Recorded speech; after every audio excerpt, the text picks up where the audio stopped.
कि बोले थे बताएंगे लेकिन कल बताए नहीं थे, आज जान लीजिए। अरे कुछ ना है, कोई बहुत बड़का तोप ना है।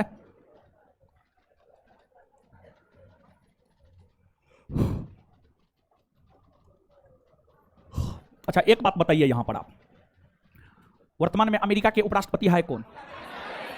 कमला हैरिस है ना, कमला हैरिस। और अमेरिका के राष्ट्रपति जो बाइडेन, जो बाइडेन। दोनों को लिखना जरूरी है। भारत के उपराष्ट्रपति कौन है? जगदीप धनखड़, धनखड़, धोनोकर धनखड़। और राष्ट्रपति द्रौपदी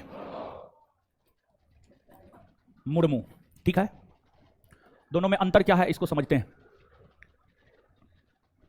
कमेंट हटाइए, हो सब ग्रीन व्हाइट करते रहेगा, ये सब जीवन भर यही करना ही है, कमेंटेबाजी तो करना है, और दूसरा कुछ थोड़े है जीवन में। समझिए, देखिए अमेरिका के राष्ट्रपति जो बाइडेन है, जैसे भारत में राष्ट्रपति का कार्यकाल होता है 5 वर्षों का, अमेरिका में राष्ट्रपति का कार्यकाल होता है 4 वर्षों का। मान लिया जाए जो बाइडेन 2020 में अमेरिका के राष्ट्रपति बने, तो वे 2024 तक बने रहेंगे, क्योंकि अमेरिका में राष्ट्रपति का कार्यकाल 4 वर्षों का होता है। उसी प्रकार से भारत में राष्ट्रपति का कार्यकाल होता है 5 वर्षों का। द्रौपदी मुर्मू मान लिया जाए 2022 में बनी है, तो ये 2027 तक बनी रहेंगी। ठीक है, जैसे भारत में आप सब लोग जानते हैं कि अगर राष्ट्रपति के पद रिक्त होते हैं, अगर भारत में राष्ट्रपति के पद रिक्त होते हैं तो उपराष्ट्रपति राष्ट्रपति के तौर पर काम करते हैं, और भारत के उपराष्ट्रपति अधिक से अधिक 6 माह तक राष्ट्रपति के तौर पर काम कर सकेंगे। भारत में जब राष्ट्रपति का पद रिक्त होता है तो उपराष्ट्रपति राष्ट्रपति के तौर पर काम करते हैं, और भारत के उपराष्ट्रपति अधिक से अधिक 6 माह तक राष्ट्रपति के तौर पर काम कर सकेंगे, उससे ज्यादा नहीं। उस 6 माह के भीतर नए राष्ट्रपति के लिए चुनाव हो जाने चाहिए, यह बात है। तो भारत के उपराष्ट्रपति अधिक से अधिक 6 माह तक राष्ट्रपति के तौर पर काम कर सकते हैं, उससे ज्यादा नहीं। लेकिन अमेरिका में क्या होता है, अगर मान लिया जाए जो बाइडेन का पद पर रहते हुए 2023 में निधन हो गया, 2023 में निधन हो गया, तो अमेरिका में भी वहां की उपराष्ट्रपति कमला हैरिस अमेरिका के राष्ट्रपति के तौर पर काम करना शुरू कर देंगी। लेकिन कमला हैरिस तब तक अमेरिका के राष्ट्रपति के तौर पर रहेंगी जब तक जो बाइडेन का कार्यकाल होता है। अगर जो बाइडेन का कार्यकाल 1 साल का है तो 1 साल तक रहेगी। अगर जो बाइडेन का कार्यकाल 2 साल का बचा हुआ है तो 2 साल तक रहेगी। अगर जो बाइडेन का कार्यकाल 3 साल तक बचा हुआ है तो 3 साल तक रहेगी। अगर जो बाइडेन का कार्यकाल 2 माह तक बचा हुआ है तो 2 माह तक ही रहेगी। तो भारत में राष्ट्रपति के पद रिक्त होने पर उपराष्ट्रपति अधिक से अधिक 6 माह तक राष्ट्रपति के तौर पर काम कर सकता है, परंतु अमेरिका में अमेरिका के उपराष्ट्रपति राष्ट्रपति के पद रिक्त होने पर तब तक राष्ट्रपति के तौर पर काम करता है जब तक उस राष्ट्रपति का कार्यकाल बचा हुआ होता है। यहां पर कोई 2 माह, 6 माह, साल भर, 2 साल, 5 साल की बात नहीं है, बल्कि जब तक कार्यकाल बचा हुआ है राष्ट्रपति का तब तक वहां के उपराष्ट्रपति राष्ट्रपति के तौर पर काम करते हैं। यही बेसिक अंतर है अमेरिका के राष्ट्रपति और भारत के, यही बेसिक अंतर है अमेरिका के उपराष्ट्रपति और भारत के उपराष्ट्रपति में। यही तो है। कौन चीज था, थोड़े पूछा जाता, नहीं पूछा जाता, बात समझे? हाँ या ना? हो गया। अब आगे आज हम लोग पढ़ेंगे प्रधानमंत्री और मंत्री परिषद, फिर उप प्रधानमंत्री, फिर महान्यायवादी। जैसे ही ये सब टॉपिक पढ़ लेंगे, ये सब छोटा छोटा टॉपिक है, जैसे ही ये सब टॉपिक पढ़ लेंगे कार्यपालिका खत्म, कार्यपालिका खत्म होने के बाद विधायिका पढ़ेंगे। विधायिका में लोकसभा, राज्यसभा है, फिर सुप्रीम कोर्ट है। जैसे ही भाग 5 खत्म, भाग 5 खत्म मतलब संघ का शासन खत्म, वैसे ही आप मान लीजिएगा कि पॉलिटी खत्म। सच यही है। पढ़ाएंगे उसके बाद भी, पढ़ाएंगे तो हम सब चीज, आज तक कुछ छोड़े हैं जो छोड़ेंगे, सब चीज पढ़ाएंगे, समझ गया?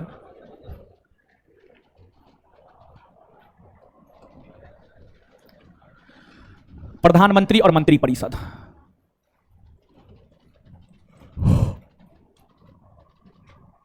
ये टॉपिक है आज का हम लोगों का।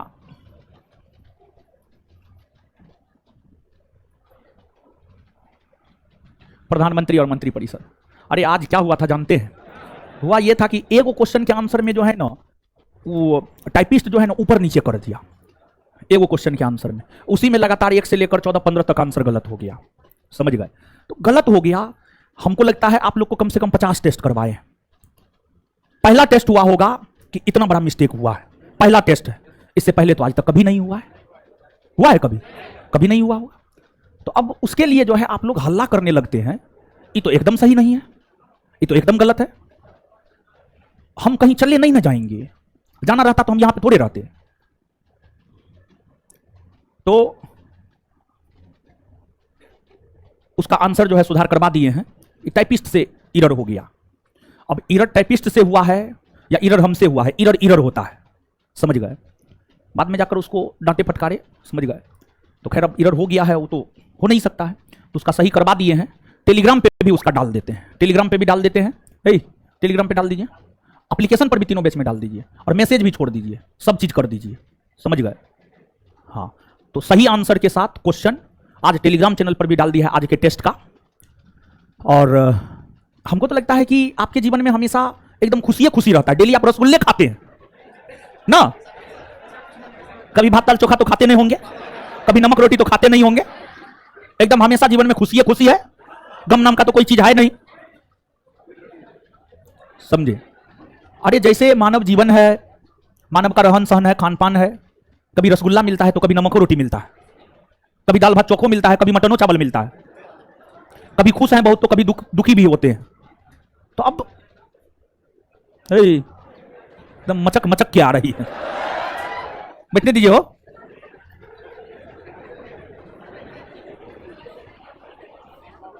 तो हल्ला नहीं करना चाहिए, ठीक है? हल्ला करना सॉल्यूशन थोड़े है। गलती हुआ है तो उसमें सुधार किया जाएगा। अब तो मन कर रहा है आप लोग का टेस्टे बंद कर दे हम। समझ गए? तो आइए देखते हैं।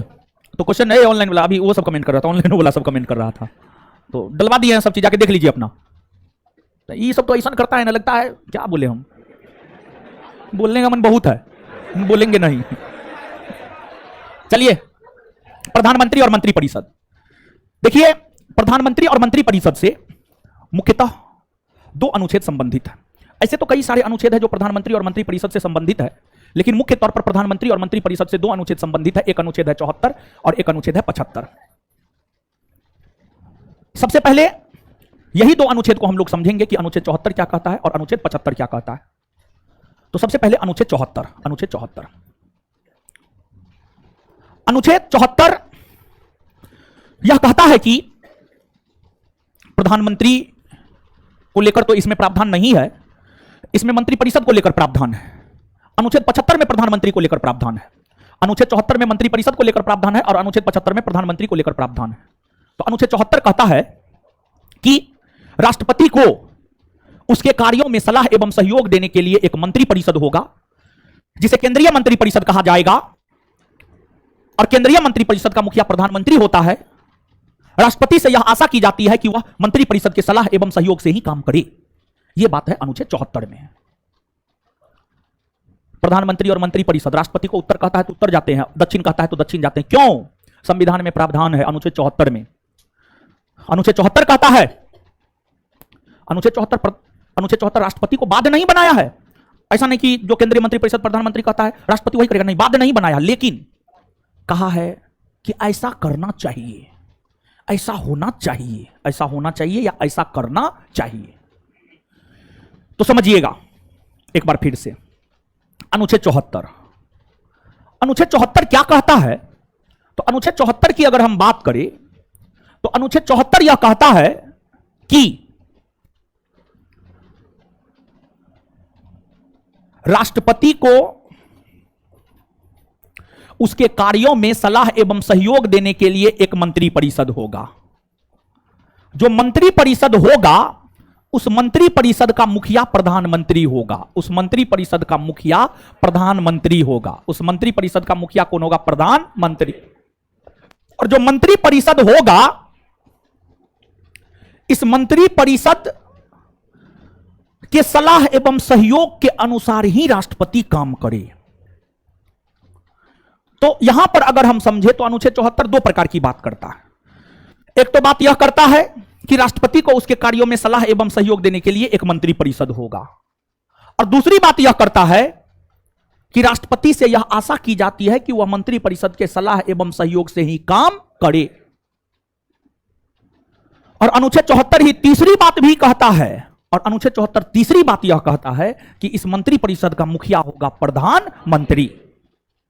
आशा करते हैं आप ये बात समझे होंगे, हाँ या ना? नहीं समझे हैं तो इसमें है क्या महाराज? कुछ नहीं है। इसमें परीक्षा विशेष के संदर्भ में मात्र एक बात याद रखना है। क्या याद रखना है? आपके बिहार दरोगा परीक्षा में अनुच्छेद को लेकर के एक प्रश्न पूछा जाता है, तो आप ये बात याद रखिएगा कि केंद्रीय मंत्री परिषद की चर्चा भारतीय संविधान के कौन अनुच्छेद में है। तो केंद्रीय मंत्री परिषद की चर्चा है भारतीय संविधान के अनुच्छेद 74 में। केंद्रीय मंत्री परिषद की चर्चा भारतीय संविधान के कौन अनुच्छेद में है? कौन अनुच्छेद में है? कौन अनुच्छेद में है? अनुच्छेद। क्लियर है ये बात? चलिए अब आगे आइएगा। मंत्री परिषद की अगर हम बात करें तो मंत्री परिषद में मंत्री तीन प्रकार का होता है। मंत्री परिषद में मंत्री तीन प्रकार का होता है। एक कैबिनेट मंत्री होता है, एक राज्य मंत्री होता है, और एक उप मंत्री होता है। मंत्री परिषद में मंत्री तीन प्रकार के होते हैं। एक कैबिनेट मंत्री होते हैं, एक राज्य मंत्री होते हैं, और एक उप मंत्री होते हैं। इसमें जो कैबिनेट मंत्री होता है वह अपने विभाग का अध्यक्ष होता है। जैसे अमित शाह गृह विभाग के कैबिनेट मंत्री हैं, तो गृह विभाग के अध्यक्ष अमित शाह। रक्षा मंत्री राजनाथ सिंह हैं, राजनाथ सिंह कैबिनेट मंत्री हैं, वो रक्षा विभाग के प्रमुख हैं, प्रधान हैं। तो कैबिनेट मंत्री अपने विभाग का प्रधान होता है, प्रमुख होता है, पिता होता है। जो कहना है आप कहिए। बाद बाकी जो राज्य मंत्री या उप मंत्री होता है वह कैबिनेट मंत्री का सहयोगी होता है। जो राज्य मंत्री या उप मंत्री होता है वह कैबिनेट मंत्री का सहयोगी होता है। तो अगर आपसे पूछा जाए मंत्री परिषद में मंत्री कितने प्रकार के, तो क्या कहिएगा? मंत्री परिषद में मंत्री कितने प्रकार के? तीन। कौन कौन? कैबिनेट मंत्री, राज्य मंत्री और कैबिनेट मंत्री, राज्य मंत्री और उप मंत्री। विभाग का अध्यक्ष कौन होता है? कौन होता है? कैबिनेट मंत्री होता है। अब एक बात और जानिए, जो बात आगे हम आपको बताने जा रहे हैं, हमको लगता है भारतीय इतिहास में कोई ऐसा परीक्षा नहीं होगा जो इस प्रश्न को ना पूछा होगा। लगभग हर परीक्षा में यह प्रश्न पूछा जा चुका है। आपके बिहार दरोगा में नहीं पूछा गया है, पूछा जा सकता है। देखिए, जो केंद्रीय मंत्री परिषद होता है, केंद्रीय मंत्री परिषद में मंत्रियों की संख्या अधिकतम कितना हो सकता है? अधिकतम कितना हो सकता है, यह बात आपसे पूछा जाता है। तो आप समझिए, जानिए कि केंद्रीय मंत्री परिषद में मंत्रियों की संख्या अधिकतम लोकसभा के कुल सीट के 15% से अधिक नहीं हो सकता है।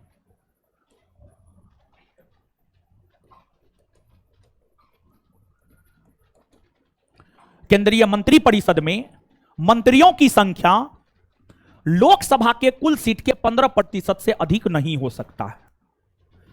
अर्थात हमारे प्रधानमंत्री श्री मोदी जी का जो मंत्री परिषद है, उनके मंत्री परिषद में मंत्रियों की संख्या लोकसभा के कुल सीट के 15% से अधिक नहीं हो सकता है। और ध्यान रखिए कि कैबिनेट मंत्री, राज्य मंत्री, उप मंत्री, स्वतंत्र प्रभार के मंत्री सब मिलाकर 15%। अब यह मत सोचिएगा कि 15% कैबिनेट मंत्री, 15% राज्य मंत्री, 15% उप मंत्री, नहीं। तीनों मिलाकर, सभी प्रकार के मंत्री मिलाकर। कुछ कैबिनेट मंत्री होते हैं 15, 20, 25 कैबिनेट मंत्री होते हैं, फिर कुछ राज्य मंत्री होते हैं, कुछ उप मंत्री होते हैं, कुछ स्वतंत्र प्रभार के भी मंत्री होते हैं। तो अब स्वतंत्र प्रभार का मंत्री क्या होता है, आगे हम इसको समझाएंगे, चिंता नहीं करना है। तो अब इसको थोड़ा सा और समझते हैं, क्योंकि परीक्षा का कोई भरोसा नहीं है। जब परीक्षा ही पूछ सकता है गांधी जी लंगोट कब पहने, तो कुछ भी पूछ सकता है। तो लोकसभा में कुल सीट है 543। 543 का 15% निकालिए, 82। कितना? 82 आएगा। तो यहां पर हम यह बात बतलाना चाह रहे हैं कि श्री मोदी जी के मंत्री परिषद में मंत्रियों की संख्या, कैबिनेट मंत्री, राज्य मंत्री, उप मंत्री, स्वतंत्र प्रभार का मंत्री, प्रधानमंत्री, सबको मिलाकर अधिक से अधिक 82 गो हो सकता है, उससे ज्यादा नहीं हो सकता है। तो ये जो 82 डाटा है, इसको याद रखिएगा, 82 से ज्यादा नहीं हो सकता है। ये डाटा पूछ सकता है, इसलिए हम आपको बतलाएं। अगर नहीं पूछता तो हम नहीं बतलाते हैं, क्योंकि अब डाटा और भी डेप्थ में जाकर पूछ रहा है, और भी डेप्थ में जाकर पूछ रहा है। और ये प्रश्न बिहार के किसी परीक्षा में पूछा भी है, 82 उसका उत्तर होता। एक लड़का प्रश्न लेकर आया था, बिहार विशेष ही कोई परीक्षा हुआ था, बिहार विशेष कोई परीक्षा हुआ था, और वो परीक्षा इंजीनियरिंग बैकग्राउंड से था, क्योंकि जो लड़का आया था पूछने के लिए वो पॉलिटेक्निक किया हुआ था, और उसी से हे हे का है जी, है? चप्पल खोल के हम चपला देंगे, जब मन होता आ जाते। का है धर्मशाला का? दांत निकाल लो, ऊपर से गलती किया, ऊपर से दांत निकाल, शर्मों ने होता है। बताइए कितना लोग निर्लज पतित हो गया आज का। चलिए, क्या बोल रहे थे? हाँ, तो पूछ भी दिया है ये प्रश्न, तो आगे भी पूछा जा सकता है, क्योंकि जितना डेप्थ में अब जा रहा है डाटा, पूछा जा सकता है, कोई भरोसा नहीं है, तो इसलिए हम आपको बतला दिए। अब एक संविधान संशोधन हुआ है, 91वां संविधान संशोधन, और 91वां संविधान संशोधन हुआ है 2003 में। 91वां संविधान संशोधन हुआ है, और यह संविधान संशोधन हुआ है 2003 में। 91वां संविधान संशोधन 2003 के तहत ही 91वां संविधान संशोधन 2003 के तहत ही यह प्रावधान किया गया है कि केंद्रीय मंत्रिपरिषद में मंत्रियों की संख्या लोकसभा के कुल सीट के 15% से अधिक नहीं होगा। और इसी संविधान संशोधन के तहत 91वां संविधान संशोधन 2003 के तहत ही यह भी प्रावधान किया गया है कि राज्य मंत्रिपरिषद में मंत्रियों की संख्या विधानसभा के कुल सीट के 15% से अधिक नहीं होगा, तथा संख्या में 12 से कम भी नहीं होगा। परंतु दिल्ली केंद्र शासित प्रदेश को लेकर विशेष प्रावधान है, और दिल्ली केंद्र शासित प्रदेश में मंत्रियों की संख्या दिल्ली में जो विधानसभा सीट है 70, उसका 10% से अधिक नहीं होगा। यह प्रावधान है दिल्ली को लेकर। सब चीज स्पष्ट कर रहे हैं, एकदम चिंता मत कीजिए आप, ये सब बात स्पष्ट कर दे रहे हैं, क्योंकि यहां से प्रश्न आते हैं, यहां से प्रश्न पूछे जाते हैं, और विद्यार्थी गलती करके आता है। ठीक है, तो क्या है समझिएगा।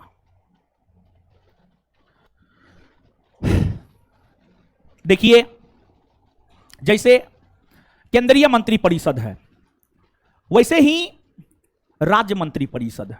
राज्य मंत्रिपरिषद प्रत्येक राज्य में होता है। जैसे बिहार है तो बिहार में बिहार राज्य का राज्य मंत्रिपरिषद है, उत्तर प्रदेश है तो उत्तर प्रदेश में उत्तर प्रदेश राज्य का राज्य मंत्रिपरिषद है, झारखंड है तो झारखंड राज्य में झारखंड राज्य का अपना राज्य मंत्रिपरिषद है।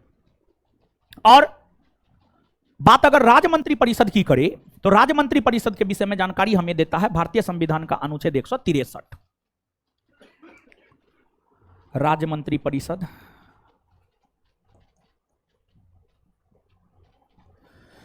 राज्य मंत्रिपरिषद के विषय में जानकारी देता है अनुच्छेद 163। अनुच्छेद 163 यह कहता है कि राज्यपाल को उसके कार्यों में सलाह एवं सहयोग देने के लिए एक मंत्रिपरिषद होगा, जिसे राज्य मंत्रिपरिषद कहा जाएगा। राज्य मंत्रिपरिषद का मुखिया राज्य का मुख्यमंत्री होता है।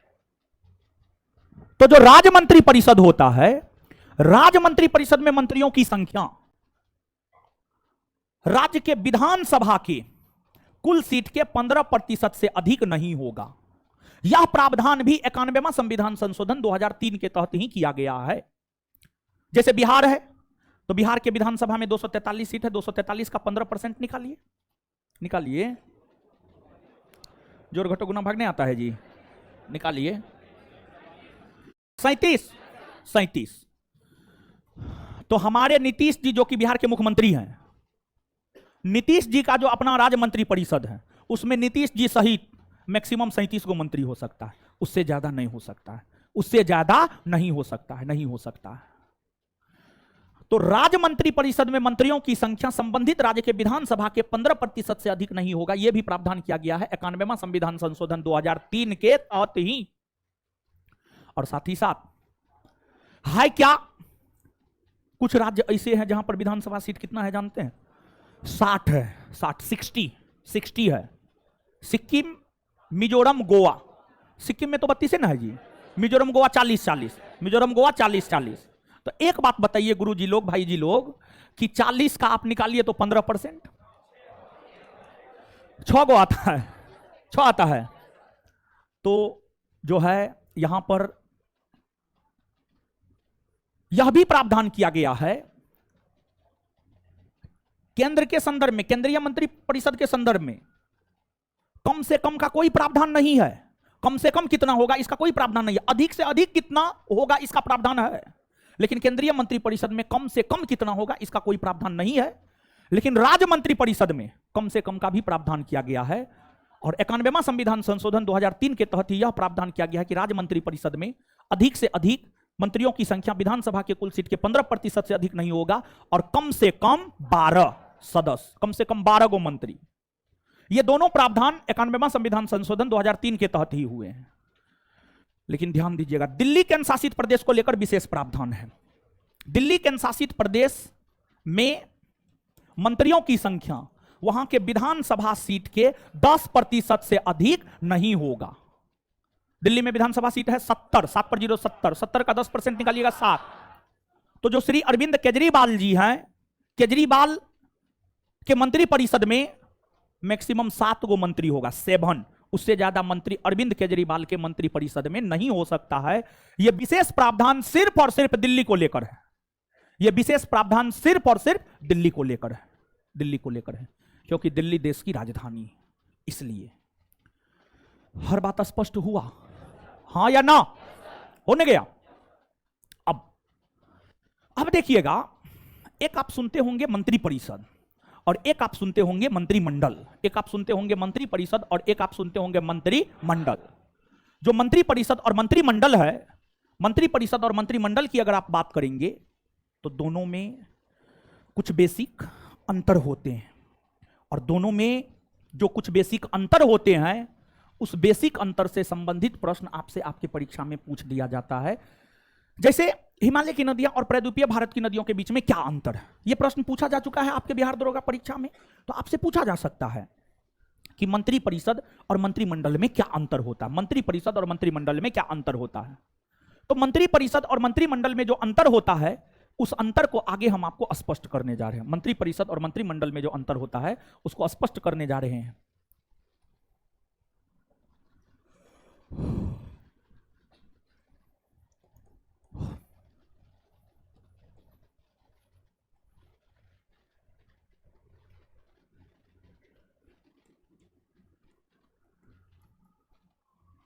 देखिए, पहली बात तो यही है कि मंत्री परिषद की चर्चा मूल संविधान में था।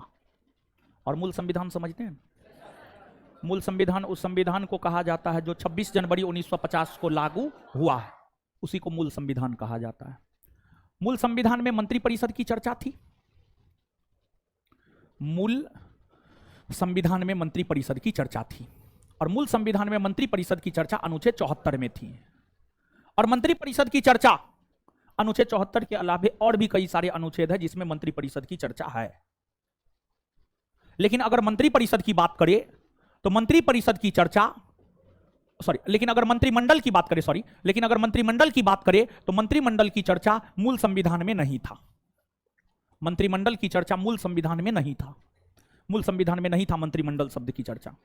मूल संविधान में मंत्री परिषद शब्द का चर्चा था अनुच्छेद 74 में मुख्य तौर पर, लेकिन मंत्रिमंडल शब्द की चर्चा मूल संविधान में नहीं था। एक संविधान संशोधन हुआ, 44वां संविधान संशोधन। 44वां संविधान संशोधन 1978 ईस्वी में हुआ। 44वां संविधान संशोधन 1978 ईस्वी में हुआ। 44वां संविधान संशोधन जो कि 1978 ईस्वी में हुआ, इस संविधान संशोधन के तहत ही संविधान में मंत्रिमंडल शब्द को जोड़ा गया है। और 44वां संविधान संशोधन 1978 के तहत संविधान के अनुच्छेद 352 में, संविधान के अनुच्छेद 352 में मंत्रिमंडल शब्द को जोड़ा गया है। संविधान के अनुच्छेद 352 में मंत्रिमंडल शब्द को जोड़ा गया है। और मंत्रिमंडल शब्द की चर्चा भारतीय संविधान के एकमात्र अनुच्छेद में है, वह अनुच्छेद है अनुच्छेद 352। आपका बिहार दरोगा परीक्षा आज तक यह प्रश्न नहीं पूछा है, लेकिन बीपीएससी जैसे परीक्षा, यूपीएससी जैसे परीक्षा इस प्रश्न को पूछ दिया है। काफी अच्छा प्रश्न है, काफी शानदार प्रश्न है यह। तो इसलिए इसको याद रखना जरूरी है, इसको याद रखना जरूरी है। आपसे पूछा गया है बीपीएससी में भारतीय संविधान का एकमात्र अनुच्छेद कौन है जिसमें मंत्रिमंडल शब्द की चर्चा है, तो उत्तर हो जाता अनुच्छेद 352। अनुच्छेद 352। क्लियर है ये बात? अब जो मंत्री परिषद है, अगर मंत्री परिषद की हम बात करें तो मंत्री परिषद एक बड़ा निकाय है। मंत्री परिषद एक बड़ा निकाय है, बड़ा निकाय है।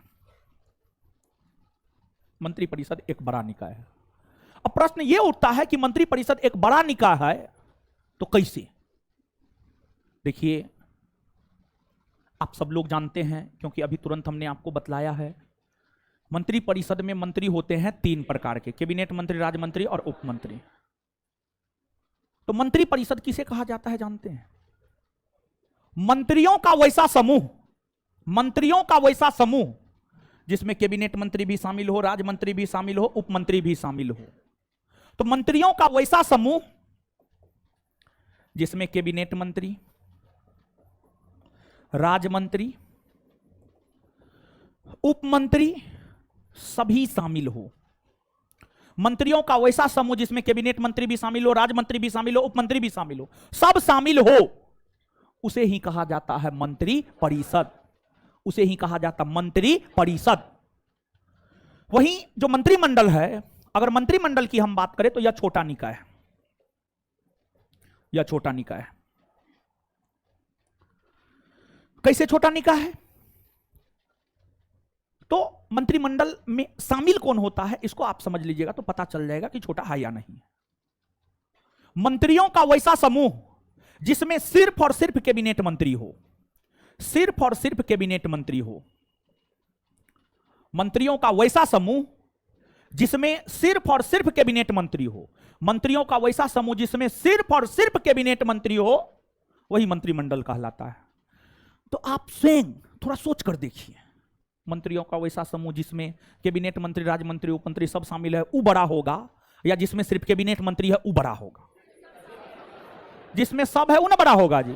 तो ये बड़ा निकाय हो गया, और जिसमें सिर्फ कैबिनेट मंत्री शामिल हो वो मंत्रिमंडल यानी छोटा निकाय हो गया। हाँ या ना? क्लियर है ये बात?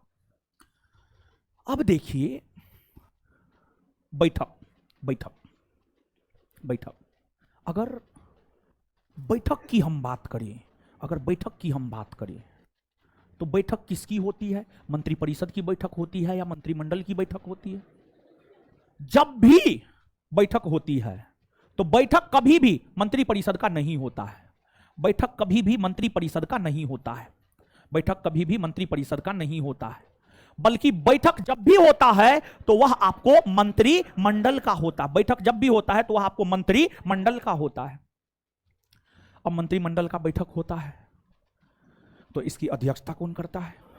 तो मंत्रिमंडल का जो बैठक होता है इसकी अध्यक्षता करता है प्रधानमंत्री। कौन करता है? प्रधानमंत्री। इसकी अध्यक्षता करता है प्रधानमंत्री। और अगर प्रधानमंत्री ना हो तो, अगर प्रधानमंत्री ना हो तो वैसा मंत्री करेंगे जिसे प्रधानमंत्री अध्यक्षता करने के लिए नाम निर्दिष्ट करेंगे। प्रधानमंत्री अगर कहेंगे रक्षा मंत्री को करने के लिए तो रक्षा मंत्री करेंगे। प्रधानमंत्री अगर कहेंगे गृह मंत्री को करने के लिए तो वो करेंगे। प्रधानमंत्री अगर वित्त मंत्री को करने के लिए कहेंगे तो वो करेंगे। यहां पर कोई निर्धारित नहीं है। सामान्य तौर पर ऐसे करते हैं मंत्रिमंडल की बैठक की अध्यक्षता प्रधानमंत्री, लेकिन अगर प्रधानमंत्री ना हो तो प्रधानमंत्री द्वारा नाम निर्दिष्ट कोई कैबिनेट मंत्री करते हैं, कोई कैबिनेट मंत्री करते हैं। और मंत्रिमंडल की जो बैठक होती है, उस बैठक में जो निर्णय लिया जाता है, उस बैठक में निर्णय सर्वसहमति से लिया जाता है। यहां पर बहुमत नहीं होता है कि देखा जाएगा कि 21 गो कैबिनेट मंत्री है तो 11 गो किधर है, 10 गो किधर है, ना। इसमें सबको सर्वसहमति से अपनी बातें रखनी होती है और कोई भी प्रस्ताव यहां पर सर्वसहमति से ही पास होता है। अगर कोई कैबिनेट मंत्री सहमत नहीं है, एकमात्र उपाय है त्यागपत्र दीजिए, दूसरा कोई उपाय ना है। तो मंत्रिमंडल की बैठक में क्या हो रहा है जी? मारेंगे मुझे तो प्यास लगता है, बकते हैं मैं, प्यास आपको लगता है? अच्छा, पढ़ने पे ध्यान नहीं रहता है जी। एक तो आगे में बैठते हैं, किसका पानी है वो? पेन मांग रहे, पेन नहीं है आपको? पेन लेके आए हैं, भूल गए रूम पे? चल, एक तो आगे में बैठती है, आड़ी बाड़ी वाला काम करती है। जानते कोनो बैच में पढ़ा रहे थे, ये शब्द निकल गया। कौन बैच में पढ़ा रहे थे? आप ही के बैच में? हाँ, कब? 2-3 दिन पहले का बात है ना। ज्योग्राफी पढ़ाते हो? हाँ, सुबह में ज्योग्राफी पढ़ाते हैं 10 से 12। हाँ, पेन उन लेके आइए, समझे? नहीं तो मारेंगे, हम मुंह तोड़ देंगे। ठीक है, चलिए आगे आइएगा। तो मंत्रिमंडल में जो बैठक होता है ना, उस बैठक में जो निर्णय लिया जाता है वह सर्वसहमति से लिया जाता है। कौन चीज लिया जाता है? सर्वसहमति से। सर्वसहमति से। यही बेसिक अंतर होता है मंत्रिमंडल और मंत्री परिषद में। याद रखिएगा, पूछा जा सकता है, क्योंकि आज के डेट में अब जो परीक्षा का स्टैंडर्ड हो रहा है, उस अनुसार हम कह सकते हैं पूछा जा सकता है। आज के डेट में पॉलिटी से जो क्वेश्चन पूछा जा रहा है, ऊपर ऊपर से अब नहीं पूछता है, अब डेप्थ में जाकर पूछ रहा है। समझ गए? अब देखिएगा, इसके बाद जो मंत्रिपरिषद होता है, मंत्रिपरिषद को बर्खास्त करने के लिए ही अविश्वास प्रस्ताव लाया जाता है। मंत्रिपरिषद को बर्खास्त करने के लिए ही अविश्वास प्रस्ताव लाया जाता है। तो अविश्वास प्रस्ताव भी कहीं ना कहीं मंत्रिपरिषद से ही संबंधित है, मंत्रिपरिषद से ही संबंधित है। तो यहीं पर हम लोग विश्वास प्रस्ताव और अविश्वास प्रस्ताव दोनों को समझ लेते हैं। और अगर आप दोनों को समझ लिए तो फिर मंत्रिपरिषद खत्म हो जाएगा, फिर हम लोग आ जाएंगे प्रधानमंत्री को पढ़ेंगे। ठीक है? तो विश्वास प्रस्ताव और अविश्वास प्रस्ताव। विश्वास प्रस्ताव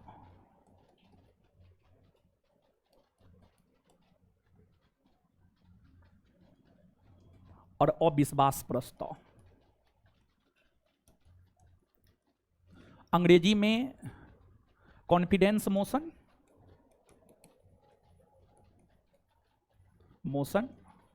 और non confidence motion. Non confidence motion क्या होता है समझिएगा। जानते हैं, इन दोनों में भी ज्यादा महत्वपूर्ण है अविश्वास प्रस्ताव। तो इसलिए पहले अविश्वास प्रस्ताव को समझ लेते हैं। विश्वास प्रस्ताव महत्वपूर्ण ना है, समझेंगे उसको भी, लेकिन पहले समझेंगे अविश्वास प्रस्ताव को। देखिए, अगर बात अविश्वास प्रस्ताव की करें, अविश्वास प्रस्ताव हमेशा हमेशा हमेशा के लिए लोकसभा में आता है। दूसरी बात, इस प्रस्ताव को राज्यसभा से कोई लेना देना नहीं होता है, कुछ भी नहीं। ना राज्यसभा से लेना देना होता है, ना राज्यसभा के सदस्यों से लेना देना होता, कुछ नहीं। और विश्वास प्रस्ताव का राज्यसभा से कोई संबंध ही नहीं है। और विश्वास प्रस्ताव का पूरा संबंध लोकसभा से। लोकसभा में ही आता है, लोकसभा में ही इस पर चर्चा होता है, लोकसभा में ही इस पर मतदान होता है, और लोकसभा में ही सब चीज हो करके खत्म हो जाता है। इसको राज्यसभा से कोई लेना देना नहीं है। अब दूसरी बात यह है कि अविश्वास प्रस्ताव लाता कौन है। तो देखिए, एक सत्ता पक्ष होता है और एक विपक्ष होता है। जैसे मोदी जी अभी सत्ता पक्ष में, राहुल गांधी विपक्ष में। अविश्वास प्रस्ताव हमेशा हमेशा हमेशा के लिए विपक्ष के द्वारा लाया जाता है। अविश्वास प्रस्ताव हमेशा हमेशा हमेशा के लिए विपक्ष के द्वारा लाया जाता है। विपक्ष के द्वारा लाया जाता है। और ऐसे ही अविश्वास प्रस्ताव विपक्ष नहीं ले आता है, उसके लिए भी कुछ आवश्यक शर्त है। अगर उस शर्त को विपक्ष फुलफिल करता है तब ला पाने में सक्षम होगा, अगर फुलफिल नहीं करता है तो ला पाने में सक्षम नहीं होता है। अविश्वास प्रस्ताव लाने के लिए पहला शर्त क्या है? तो पहला शर्त है लोकसभा के कम से कम 50 सदस्यों का लिखित समर्थन होना चाहिए। लोकसभा के कम से कम 50 सदस्यों का लिखित समर्थन होना चाहिए। 50 लोकसभा के कम से कम 50 सदस्यों का लिखित समर्थन होना चाहिए। दूसरी बात, अविश्वास प्रस्ताव लाने का उचित कारण भी होना चाहिए। क्यों ला रहे हैं, कारण बताना होगा। और फिर यह लोकसभा के अध्यक्ष के पास जाएगा। लोकसभा का अध्यक्ष पढ़ेंगे और देखेंगे कि कारण उचित है या नहीं है। अगर लोकसभा के अध्यक्ष को कारण उचित लगा तो वे उसे स्वीकार करेंगे। अगर कारण उचित नहीं लगा, स्वीकार नहीं करेंगे, खारिज कर देंगे। और जैसे लोकसभा का अध्यक्ष खारिज कर दिया, खत्म, अविश्वास प्रस्ताव खत्म। तो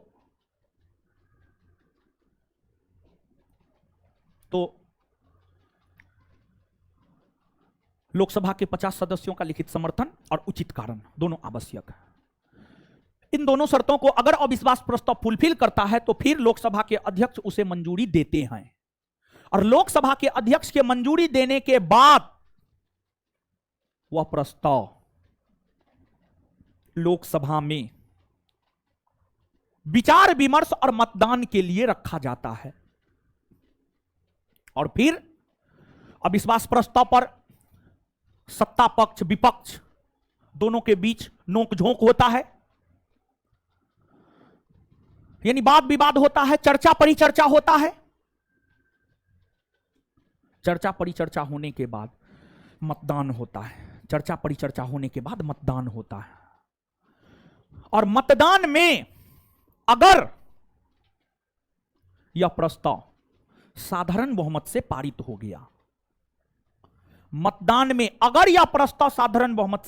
हो गया, साधारण बहुमत मतलब 50% प्लस 1, जितने लोग मतदान कर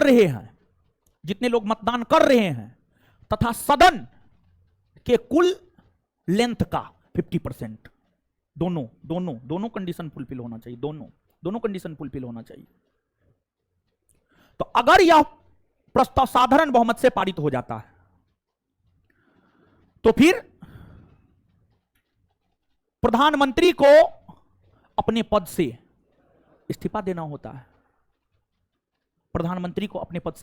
होता है। सरकार गिर जाती है। इतना प्रभावशाली है ये। आज तक के इतिहास में सर्वप्रथम अविश्वास प्रस्ताव देश के प्रथम प्रधानमंत्री पंडित जवाहरलाल नेहरू के खिलाफ लाया गया था। और नेहरू जी से लेकर के मोदी जी तक पर यह प्रस्ताव लाया गया है। मोदी जी पर लाया गया है, मनमोहन सिंह पे भी लाया गया है, अटल बिहारी वाजपेयी पे भी लाया गया है, अधिकतर प्रधानमंत्री पर लाया गया है। लेकिन इसके जरिए दो ऐसे प्रधानमंत्री हैं जिन्हें अपना त्यागपत्र देना पड़ा। एक विश्वनाथ प्रताप सिंह और एक अटल बिहारी वाजपेयी। विश्वनाथ प्रताप सिंह और अटल बिहारी वाजपेयी ये दोनों ऐसे प्रधानमंत्री हैं जो अविश्वास प्रस्ताव द्वारा पद से हटाए गए हैं। उन दोनों के अलावा कोई भी नहीं है। तो यहां पर दो बात याद रखिएगा। अटल बिहारी वाजपेयी और विश्वनाथ प्रताप सिंह, ये दोनों प्रधानमंत्री अविश्वास प्रस्ताव द्वारा पद से हटाए गए हैं। और दूसरी बात, सर्वप्रथम अविश्वास प्रस्ताव किसके खिलाफ लाया गया? तो जवाहरलाल नेहरू, वर्ष 1963, 1963 1963 में लाया गया था, पारित नहीं हो सका। और हमारे मोदी जी के खिलाफ भी तो हाल फिलहाल में लाया गया है, विपक्षी पार्टी के लोग लाए थे, और मणिपुर में जो कांड हुआ था उसी के वजह से, और कारण उचित था, लेकिन हमारे मोदी जी फिर भी कुछ नहीं बोले। जानते हैं, मोदी जी से एक चीज सीखने योग्य है, ऐसे तो मोदी जी से बहुत कुछ सीखने योग्य है, लेकिन एक चीज जो हमको लगता है कि हमको सीखना चाहिए, वो एक चीज हम बता रहे हैं। ये चीज हमको बहुत दिन से लग रहा है, लेकिन कभी बताए नहीं, आपको बता रहे हैं। हमेशा अपने अच्छाई को दिखाइए, हमेशा अपने अच्छाई को दिखाइए, अपनी बुराई को मत दिखाइए। और जहां लगता है अपना फायदा है, वहां बढ़ चढ़ कर बोलिए, झूठ बोलिए, और जोर से झूठ बोलिए। और जहां लगता है, जिस मुद्दा पर लगता है नुकसान हो सकता है, मुंह बंद कर लीजिए, कुछ मत बोलिए। लोग चिल्ला रहा है, अडानी अडानी अडानी, मणिपुर मणिपुर मणिपुर, कुछ नहीं बोलना है, कहीं कि उससे घाटा है। ये चीज हमको लगता है हमको अपने जीवन में उतारना चाहिए, समझ गए? हाँ, तो क्या कीजिएगा, झूठ बोल करके तो लोग बहुत आगे बढ़ गया। शिक्षा के क्षेत्र में हम बोल रहे हैं आपको, ठीक है? हाँ वही तो, ठीक है, झूठ बोल बोल के, समझ रहे हैं? झूठ बोलना भी, देखिए सुनिए, एगो बात जान लीजिए, बात बनाना भी अपने आप में एक कला है, झूठ बोलना भी अपने आप में एक कला है। अगर आपको झूठ बोलने आता है तो आप बहुत बड़े कलाकार हैं, समझ गए? तो उसका भी वो भी कोई आसान बात ना है कि आप हजारों विद्यार्थी के सामने झूठ बोल रहे हैं, वो भी बहुत बड़ी बात है, समझे? और आज जैसा टेक्नोलॉजी का जमाना है, इसमें झूठ बोलना तो मुश्किल है, लेकिन फिर भी झूठ बोलने वाले लोग बोलते हैं। तो मोदी जी से जितना बात हम बोले हैं ना, यानी हमको ये सब चीज बहुत अच्छा लगता है मोदी जी का, यानी लगता है कि हाँ, मोदी जी से ये चीज हमें सीखना चाहिए, लेकिन पता नहीं सीख नहीं पाते हैं, धीरे धीरे ट्रेनिंग लेंगे, ठीक है? चलिए आगे आइए। अब ये तो अविश्वास प्रस्ताव के विषय में हो गया, अविश्वास प्रस्ताव के विषय में हो गया, ठीक है? आगे विश्वास प्रस्ताव। देखिए, विश्वास प्रस्ताव की अगर हम बात करें तो इसको भी या इसका भी मतलब सिर्फ और सिर्फ लोकसभा से, राज्यसभा से कोई लेना देना नहीं। यह भी सिर्फ और सिर्फ लोकसभा से संबंधित है, इसको राज्यसभा से कोई लेना देना नहीं है। और विश्वास प्रस्ताव एक लाइन का प्रस्ताव होता है, या सत्ता पक्ष के द्वारा लाया जाता है, सत्ता पक्ष के द्वारा लाया जाता है, सत्ता पक्ष के द्वारा लाया जाता है। और इस प्रस्ताव के जरिए सत्ता पक्ष यह दिखलाता है कि लोकसभा में हमें विश्वास मत हासिल है। इस पर भी मतदान होता है, और मतदान के क्रम में अगर मान लिया जाए विश्वास प्रस्ताव साधारण बहुमत से पारित नहीं हो सका, तब पर भी सरकार गिर जाती है। अगर साधारण बहुमत से पारित हो गया तो सरकार बनी रहेगी, अगर साधारण बहुमत से यह पारित नहीं हो पाता है तब पर भी सरकार गिर जाती है, सरकार गिर जाती है। बात समझ में आया? यही अंतर है विश्वास प्रस्ताव और अविश्वास प्रस्ताव में, confidence motion and non confidence motion में यही अंतर है। आशा करते हैं आप समझे होंगे। अब आपका जो मंत्रिपरिषद वाला टॉपिक है, मंत्रिपरिषद वाला टॉपिक आपका खत्म हो गया। आगे जो अगला टॉपिक है वह है प्रधानमंत्री। अब हम लोग देखेंगे प्रधानमंत्री को।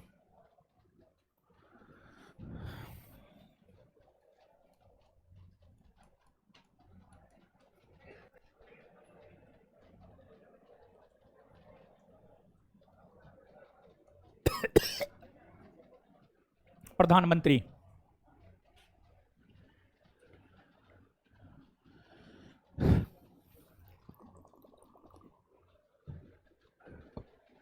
मंत्रिपरिषद पढ़ लीजिए तो फिर याद करवा देंगे। मंत्रिपरिषद पढ़िए, तो मंत्रिपरिषद पढ़िए तो पूरा समझाएं, पढ़िए पूरा, याद करवाएंगे फिर।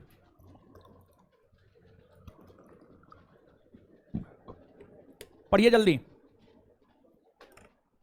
पढ़िए, पढ़ने बोल रहे हैं, पढ़िए।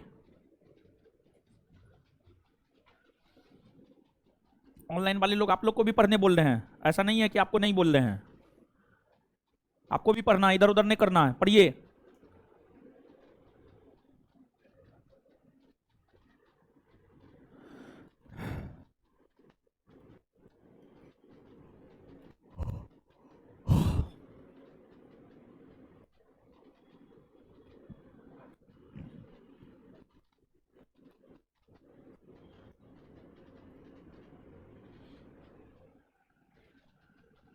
अनुच्छेद 75 नहीं बताए हैं, बता देंगे। अनुच्छेद 75 प्रधानमंत्री से भी संबंधित है, प्रधानमंत्री पढ़ाते हुए अनुच्छेद 75 बता देंगे, चिंता नहीं करना है, क्योंकि नोट में अनुच्छेद 75 मंत्री परिषद में ही होगा ना, है ना। आगे प्रधानमंत्री पढ़ाते हुए अनुच्छेद 75 बता देंगे, ठीक है। पढ़िए लेकिन पूरा।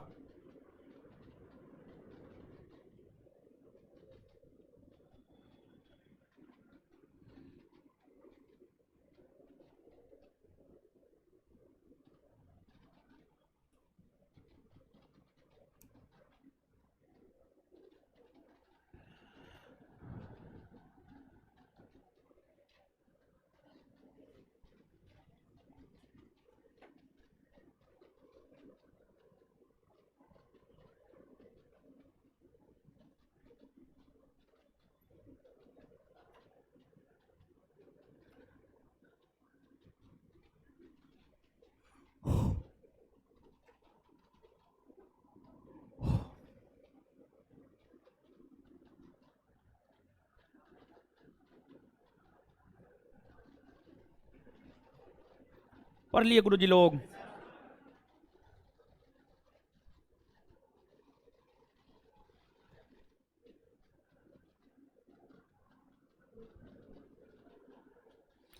पढ़ लिए।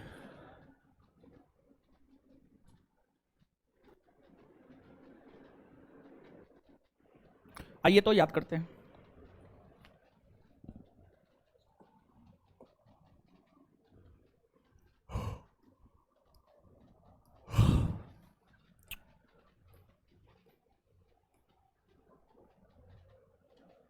चलिए आइए गुरुजी लोग, कौन अनुच्छेद हमें केंद्रीय मंत्री परिषद के विषय में जानकारी देता है? अनुच्छेद कौन अनुच्छेद यह कहता है राष्ट्रपति को उसके कार्यों में सलाह एवं सहयोग देने के लिए एक केंद्रीय मंत्री परिषद हो? अनुच्छेद। अच्छा, मंत्री परिषद का मुखिया कौन होता है? कौन होता है? राष्ट्रपति किसके सलाह एवं सहयोग से काम करता है? अच्छा, एक बात बताइए, केंद्रीय मंत्री परिषद में मंत्रियों की संख्या किससे अधिक नहीं हो सकती? आए लोकसभा के कुल सीट के 15% से अधिक नहीं हो, तो केंद्रीय मंत्री परिषद में मंत्रियों की संख्या लोकसभा के कुल सीट के 15% से अधिक नहीं होगा। यह प्रावधान किस संविधान संशोधन में किया गया? केंद्रीय मंत्री परिषद में मंत्रियों की संख्या लोकसभा के कुल सीट के 15% से अधिक नहीं होगा। यह प्रावधान किस संविधान संशोधन में संख्या में कितना से अधिक नहीं हो? कितना से अधिक नहीं? अच्छा, राज्य मंत्री परिषद में मंत्रियों की संख्या विधानसभा के कुल सीट के 15% से अधिक नहीं होगा। यह प्रावधान किस संविधान संशोधन में किया? कम से कम राज्य मंत्री परिषद की चर्चा कौन अनुच्छेद में? अच्छा, एक बात बताइए, दिल्ली में मंत्रियों की संख्या विधानसभा सीट का कितना प्रतिशत से अधिक नहीं होगा? 10% से अधिक नहीं होगा। इसके बाद आगे बताइएगा, मंत्री परिषद और मंत्रिमंडल में अंतर। मंत्री परिषद शब्द की चर्चा मूल संविधान में था, हाँ या ना? हाँ, मंत्री परिषद शब्द की चर्चा मूल संविधान में था। हाँ था। कौन अनुच्छेद में? कौन अनुच्छेद में? मंत्रिमंडल की चर्चा मूल संविधान में था? नहीं ना था। केमा संविधान संशोधन द्वारा जोड़ा? केमा संविधान संशोधन? मंत्रिमंडल शब्द की चर्चा भारतीय संविधान के कितने अनुच्छेद में? एक। कितने अनुच्छेद में? कौन अनुच्छेद में? कौन अनुच्छेद में? मंत्रिमंडल शब्द की चर्चा भारतीय संविधान के सिर्फ एकमात्र अनुच्छेद में हुआ। अनुच्छेद कौन है? कौन है? मंत्री परिषद बड़ा निकाय या छोटा निकाय? मंत्रिमंडल। अच्छा, मंत्री परिषद में कौन कौन मंत्री आता है? मंत्रिमंडल में कौन कौन मंत्री आता है? सिर्फ। तो मंत्रिमंडल छोटा या बड़ा निकाय? मंत्रियों का वैसा समूह जिसमें सिर्फ कैबिनेट मंत्री हो, क्या कहला? बैठक किसका होता? मंत्री परिषद या मंत्रिमंडल? बैठक किसका होता है? मंत्री मंडल का बैठक होता है, समझ गए। और इस बैठक की अध्यक्षता कौन करता है? प्रधानमंत्री। अगर प्रधानमंत्री ना हो तो उसके द्वारा नाम निर्दिष्ट कोई भी मंत्री। ठीक है, आगे बताइएगा, विश्वास प्रस्ताव और अविश्वास प्रस्ताव। अविश्वास प्रस्ताव कौन सदन में लाया जाए? इसको राज्यसभा से कोई लेना देना नहीं ना। आगे, अविश्वास प्रस्ताव किसके द्वारा लाया जाता? लोकसभा के कम से कम कितने सदस्यों के लिखित आए? अच्छा, अगर यह साधारण बहुमत से पारित हो गया तो प्रधानमंत्री को त्यागपत्र देना पड़ता है। हाँ, सरकार गिर जाती है। कितने ऐसे प्रधानमंत्री है जिसको इस प्रस्ताव के द्वारा? कौन कौन? अटल बिहारी वाजपेयी और विश्वनाथ प्रताप सिंह। सर्वप्रथम यह प्रस्ताव किनके खिलाफ आया? पंडित जवाहरलाल नेहरू। कब आया था? 1963। 1900 कब आया था? 1963 में आया था। आगे विश्वास प्रस्ताव कहां लाया जाता है? किसके द्वारा? अगर लोकसभा में विश्वास प्रस्ताव संबंधी प्रस्ताव साधारण बहुमत से पारित नहीं हो पाता है तो सरकार गिर जाती है, हाँ या ना? सरकार गिर जाती है ना? क्लियर है ना ये बात? अब देखिएगा, प्रधानमंत्री को समझते हुए अनुच्छेद 75 को भी समझेंगे, लेकिन उसमें एक प्रश्न आया है कि अविश्वास प्रस्ताव जब प्रधानमंत्री को हटाने के लिए लाया जाता है तो क्या प्रधानमंत्री का होना लोकसभा में आवश्यक है या नहीं है? देखिए, अविश्वास प्रस्ताव मूल तौर पर प्रधानमंत्री को उसके पद से हटाने के लिए ही लाया जाता है। अविश्वास प्रस्ताव प्रधानमंत्री को ही उसके पद से हटाने के लिए लाया जाता है और यह लोकसभा में लाया जाता है। सामान्य तौर पर जब अविश्वास प्रस्ताव पर मतदान हो रहा हो या चर्चा परिचर्चा हो रहा हो तो उस समय प्रधानमंत्री का लोकसभा में रहना आवश्यक है। लेकिन यह जरूरी नहीं है कि प्रधानमंत्री हो ही। अगर प्रधानमंत्री नहीं भी है कोई दिक्कत नहीं है। अगर प्रधानमंत्री नहीं भी है कोई दिक्कत नहीं है, मतदान हो जाएगा। मतदान में अगर अविश्वास प्रस्ताव साधारण बहुमत से पारित नहीं हो सका, प्रधानमंत्री को पद से हटना होगा। तो सामान्य तौर पर जब अविश्वास प्रस्ताव लोकसभा में लाया जाता है तो प्रधानमंत्री का होना आवश्यक है, लेकिन अगर नहीं भी हो प्रधानमंत्री लोकसभा में तो उससे प्रस्ताव पर कोई प्रभाव नहीं पड़ता है। यह प्रश्न परीक्षा के लिहाज से उतना अधिक महत्वपूर्ण नहीं है, ऐसा प्रश्न नहीं ही पूछा जाता है। लेकिन यहां पर एक बात, इस प्रश्न के जरिए एक बात हम बताना चाहते हैं। पूर्वावलोकन अगर आप देखेंगे तो वो प्रश्न पूछा गया, पूर्वावलोकन में वो प्रश्न है, मतलब वो प्रश्न किसी परीक्षा में पूछा गया है और परीक्षा के लिहाज से भी वो जरूरी है। क्या है प्रश्न, समझिएगा। भारत में प्रधानमंत्री बनने के लिए जरूरी नहीं है कि लोकसभा का सदस्य हो ही। भारत में प्रधानमंत्री बनने के लिए जरूरी नहीं है कि लोकसभा का सदस्य हो ही। राज्यसभा के सदस्य भी प्रधानमंत्री बन सकते हैं। इंदिरा गांधी पहली बार प्रधानमंत्री बनी थी, राज्यसभा की सदस्य थी। मनमोहन सिंह प्रधानमंत्री बने हैं, राज्यसभा के सदस्य थे। मोदी जी प्रधानमंत्री बने, लोकसभा के सदस्य हैं। तो भारत में प्रधानमंत्री लोकसभा या राज्यसभा दोनों में से किसी भी सदन के सदस्य बन सकते हाँ, बन सकते हैं। अगर प्रधानमंत्री अगर लोकसभा का सदस्य है तो वह अविश्वास प्रस्ताव पर मतदान करेंगे। अगर प्रधानमंत्री राज्यसभा का सदस्य है तो वो अविश्वास प्रस्ताव पर मतदान नहीं करेंगे। भले वो लोकसभा के नेता हो, लेकिन वो अविश्वास प्रस्ताव पर मतदान नहीं कर सकेंगे। अगर मोदी जी के खिलाफ अविश्वास प्रस्ताव लाया जाएगा, मोदी जी मतदान करेंगे अपने पक्ष में। अगर मनमोहन सिंह के खिलाफ लाया गया होगा तो वो मतदान नहीं कर सके होंगे, क्योंकि वे लोकसभा के सदस्य नहीं थे। क्योंकि अविश्वास प्रस्ताव सिर्फ लोकसभा में आता है, यह रहता भी लोकसभा में ही है। इसको राज्यसभा से कोई लेना देना नहीं होता है। इस प्रस्ताव पर मतदान भी सिर्फ और सिर्फ लोकसभा के ही सदस्य करते हैं, राज्यसभा के कोई भी सदस्य नहीं कर सकते हैं, चाहे वो प्रधानमंत्री ही क्यों ना हो। अगर प्रधानमंत्री राज्यसभा के सदस्य तो वो मतदान नहीं करेंगे। यह प्रश्न पूछा गया। प्रश्न ऐसे पूछा गया है, प्रधानमंत्री किन स्थितियों में अविश्वास प्रस्ताव पर मतदान नहीं कर सकते हैं? आंसर होगा यही, यदि वह राज्यसभा का सदस्य, यदि वह, क्लियर हुआ? यह बात ज्यादा महत्वपूर्ण है। बिहार दरोगा परीक्षा नहीं पूछा है, लेकिन अन्य परीक्षा पूछा है, आपकी परीक्षा में पूछा जा सकता है। बात क्लियर गुरुजी लोग? चलिए अब इससे आगे बढ़ते हैं, प्रधानमंत्री को देखते हैं। प्रधानमंत्री, प्राइम मिनिस्टर। देखिए, प्रधानमंत्री यानी प्राइम मिनिस्टर की अगर हम बात करें तो प्रधानमंत्री के विषय में कहा जाता है कि लोकसभा के चुनाव में बहुमत प्राप्त दल का जो नेता होता है, लोकसभा के चुनाव में बहुमत प्राप्त दल का जो नेता होता है, उसे ही प्रधानमंत्री के तौर पर नियुक्त भारत के राष्ट्रपति करते हैं। तो प्रधानमंत्री कौन बनता है? तो प्रधानमंत्री लोकसभा में बहुमत प्राप्त दल का नेता बनता है। प्रधानमंत्री लोकसभा में बहुमत प्राप्त दल का नेता बनता है। और प्रधानमंत्री एक नियुक्त होने वाले अधिकारी होते हैं। भारतीय संविधान के अनुच्छेद 75 को पढ़िए या अनुच्छेद 75 के क्लाउज 1 को पढ़िए। भारतीय संविधान के अनुच्छेद 75 को पढ़िए या अनुच्छेद 75 के क्लाउज 1 को पढ़िए। अनुच्छेद 75 या 75 का क्लाउज 1 यह कहता है कि प्रधानमंत्री की नियुक्ति राष्ट्रपति करेंगे और राष्ट्रपति उस व्यक्ति को प्रधानमंत्री के तौर पर नियुक्त करेंगे जो लोकसभा में बहुमत प्राप्त दल का नेता होगा। 75 या 75 का क्लाउज 1।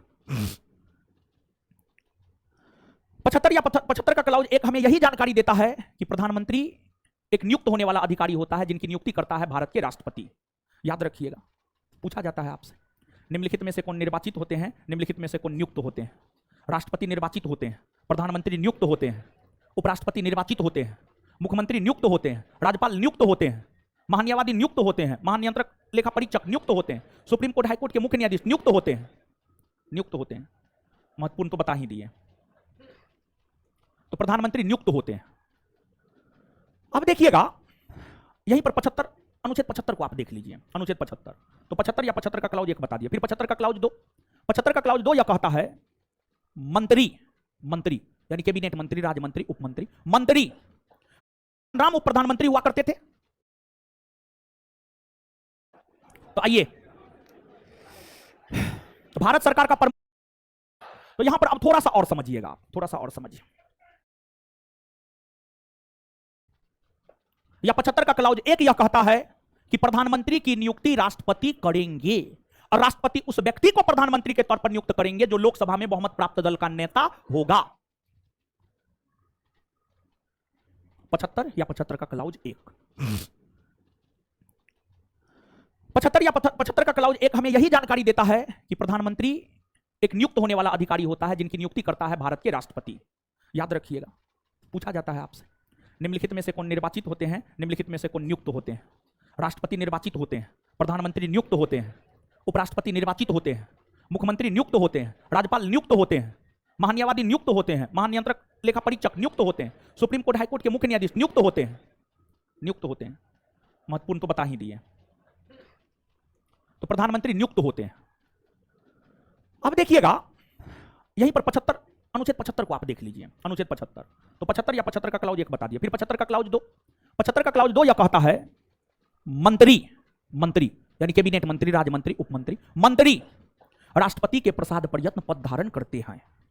कोई भी कैबिनेट मंत्री तब तक अपने पद पर रहता है जब तक राष्ट्रपति की इच्छा होती है। लेकिन ऐसा नहीं है कि राष्ट्रपति जब चाहेगा तब हटा देगा, नहीं, इसका यह भी मतलब नहीं है।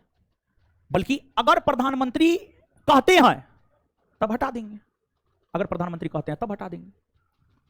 लेकिन राष्ट्रपति अपने मन से कभी भी किसी मंत्री को नहीं हटा सकते हैं, लेकिन अंतिम तौर पर हटाते राष्ट्रपति ही हैं। तो अनुच्छेद 75 का क्लाउज 2 यह कहता है कि मंत्री गण राष्ट्रपति के प्रसाद पर्यत्न पद धारण करते हैं। फिर 75 का क्लाउज 3।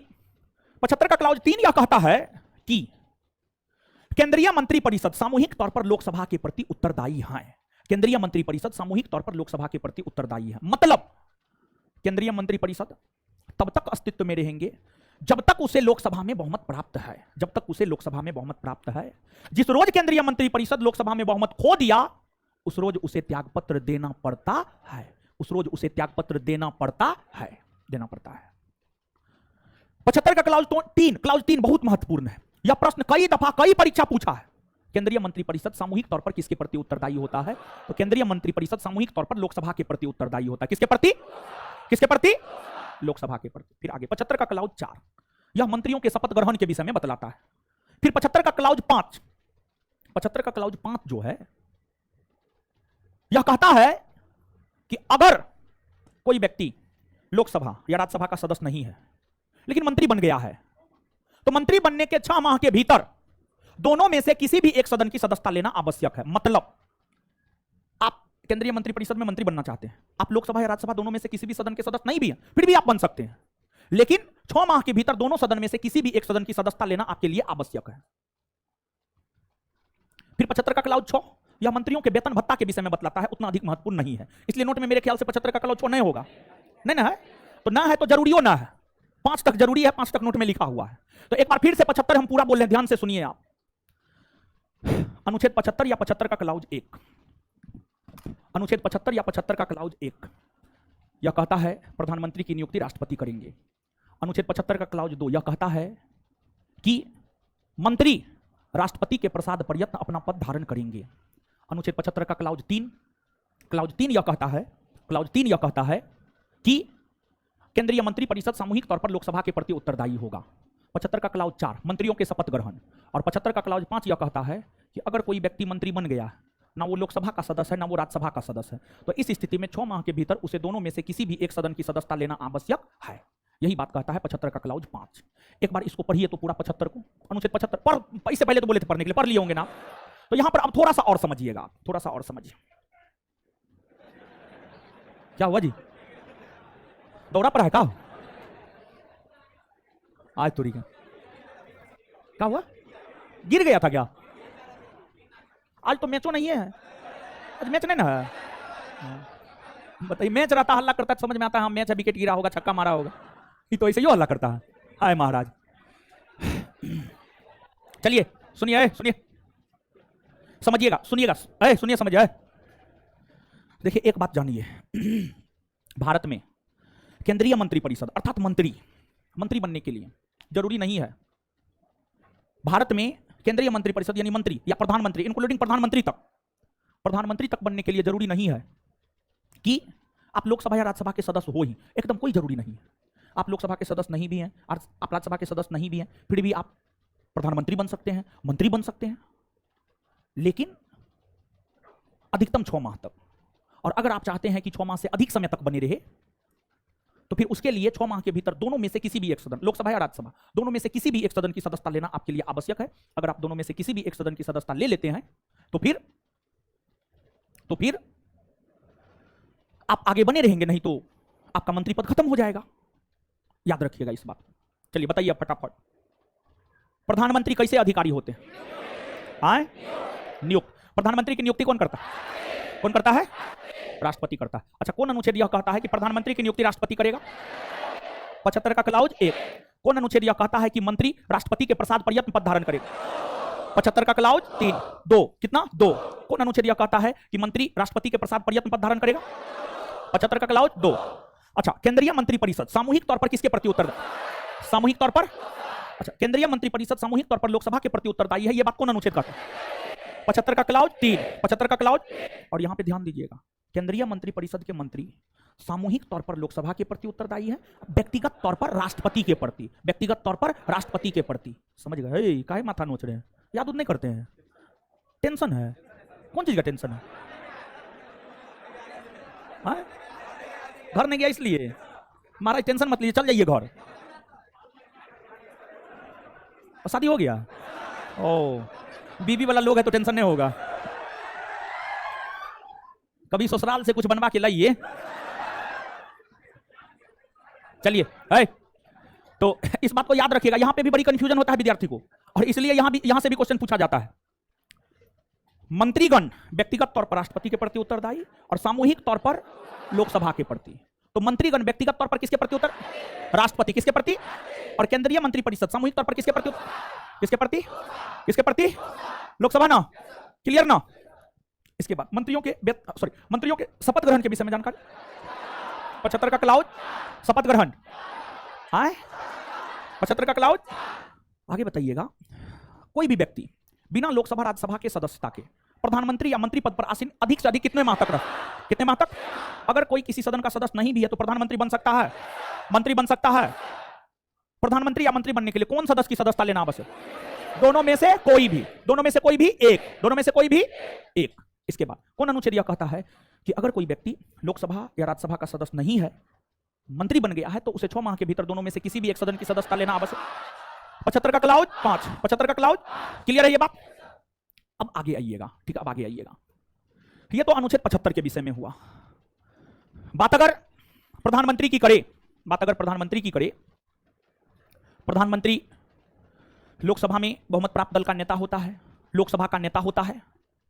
प्रधानमंत्री भारत सरकार का प्रमुख होता है, भारत सरकार का मुख्य प्रवक्ता होता है, संघ की कार्यपालिका शक्ति का वास्तविक प्रमुख होता है। प्रधानमंत्री संघ की कार्यपालिका शक्ति का वास्तविक प्रमुख होता है। प्रधानमंत्री के नेतृत्व में ही भारत सरकार काम करती है। प्रधानमंत्री मंत्रिपरिषद का मुखिया होता है। मंत्रिपरिषद के द्वारा, केंद्रीय मंत्रिपरिषद, यहां पर जो मंत्रिपरिषद शब्द का प्रयोग कर रहे हैं उसका मतलब समझना है केंद्रीय मंत्रिपरिषद। केंद्रीय मंत्रिपरिषद के द्वारा जो तमाम प्रकार के निर्णय लिए जाते हैं, केंद्रीय मंत्रिपरिषद के द्वारा जो तमाम प्रकार के निर्णय लिए जाते हैं, उन निर्णयों से राष्ट्रपति को अवगत करवाना प्रधानमंत्री का कर्तव्य है। अनुच्छेद 78 को पढ़िए, अनुच्छेद 78 को पढ़िए। अभी मत पढ़िए महाराज, हम समझा रहे हैं, बोले हैं पढ़िए तो अब पलटने लगे। क्या हाल है? पढ़ते लिखते हैं ना? आपका मामा उदयकांत यहीं से नहीं पढ़ा है तो आप भी पढ़ रहे हैं ना? कहाँ है ड्यूटी अभी उसका? दानापुर में है। हाँ, अभी आए हुए होंगे तो ट्रेनिंग में अभी ड्यूटी लगाया है। तो क्या सफल उफल होना है कि ऐसे ये टाइम पास चल रहा है जीवन? पढ़ रहे हैं ना? क्लास तो आप रेगुलर करते हैं, रेगुलर क्लास करते हैं मतलब विद्यार्थी ठीक होंगे। रेगुलर नहीं पढ़ सकता है लोग, हम भी विद्यार्थी रहे हैं ना। रेगुलर क्लास कर रहे हैं मतलब विद्यार्थी ठीक है। बस यही है, कंटिन्यूटी बनाए रखना, इधर उधर नहीं भटकना है, समझ गए? इधर उधर के चक्कर में नहीं रहना है। हाँ, क्या हुआ? अरे क्या बोल रहे हैं मामा?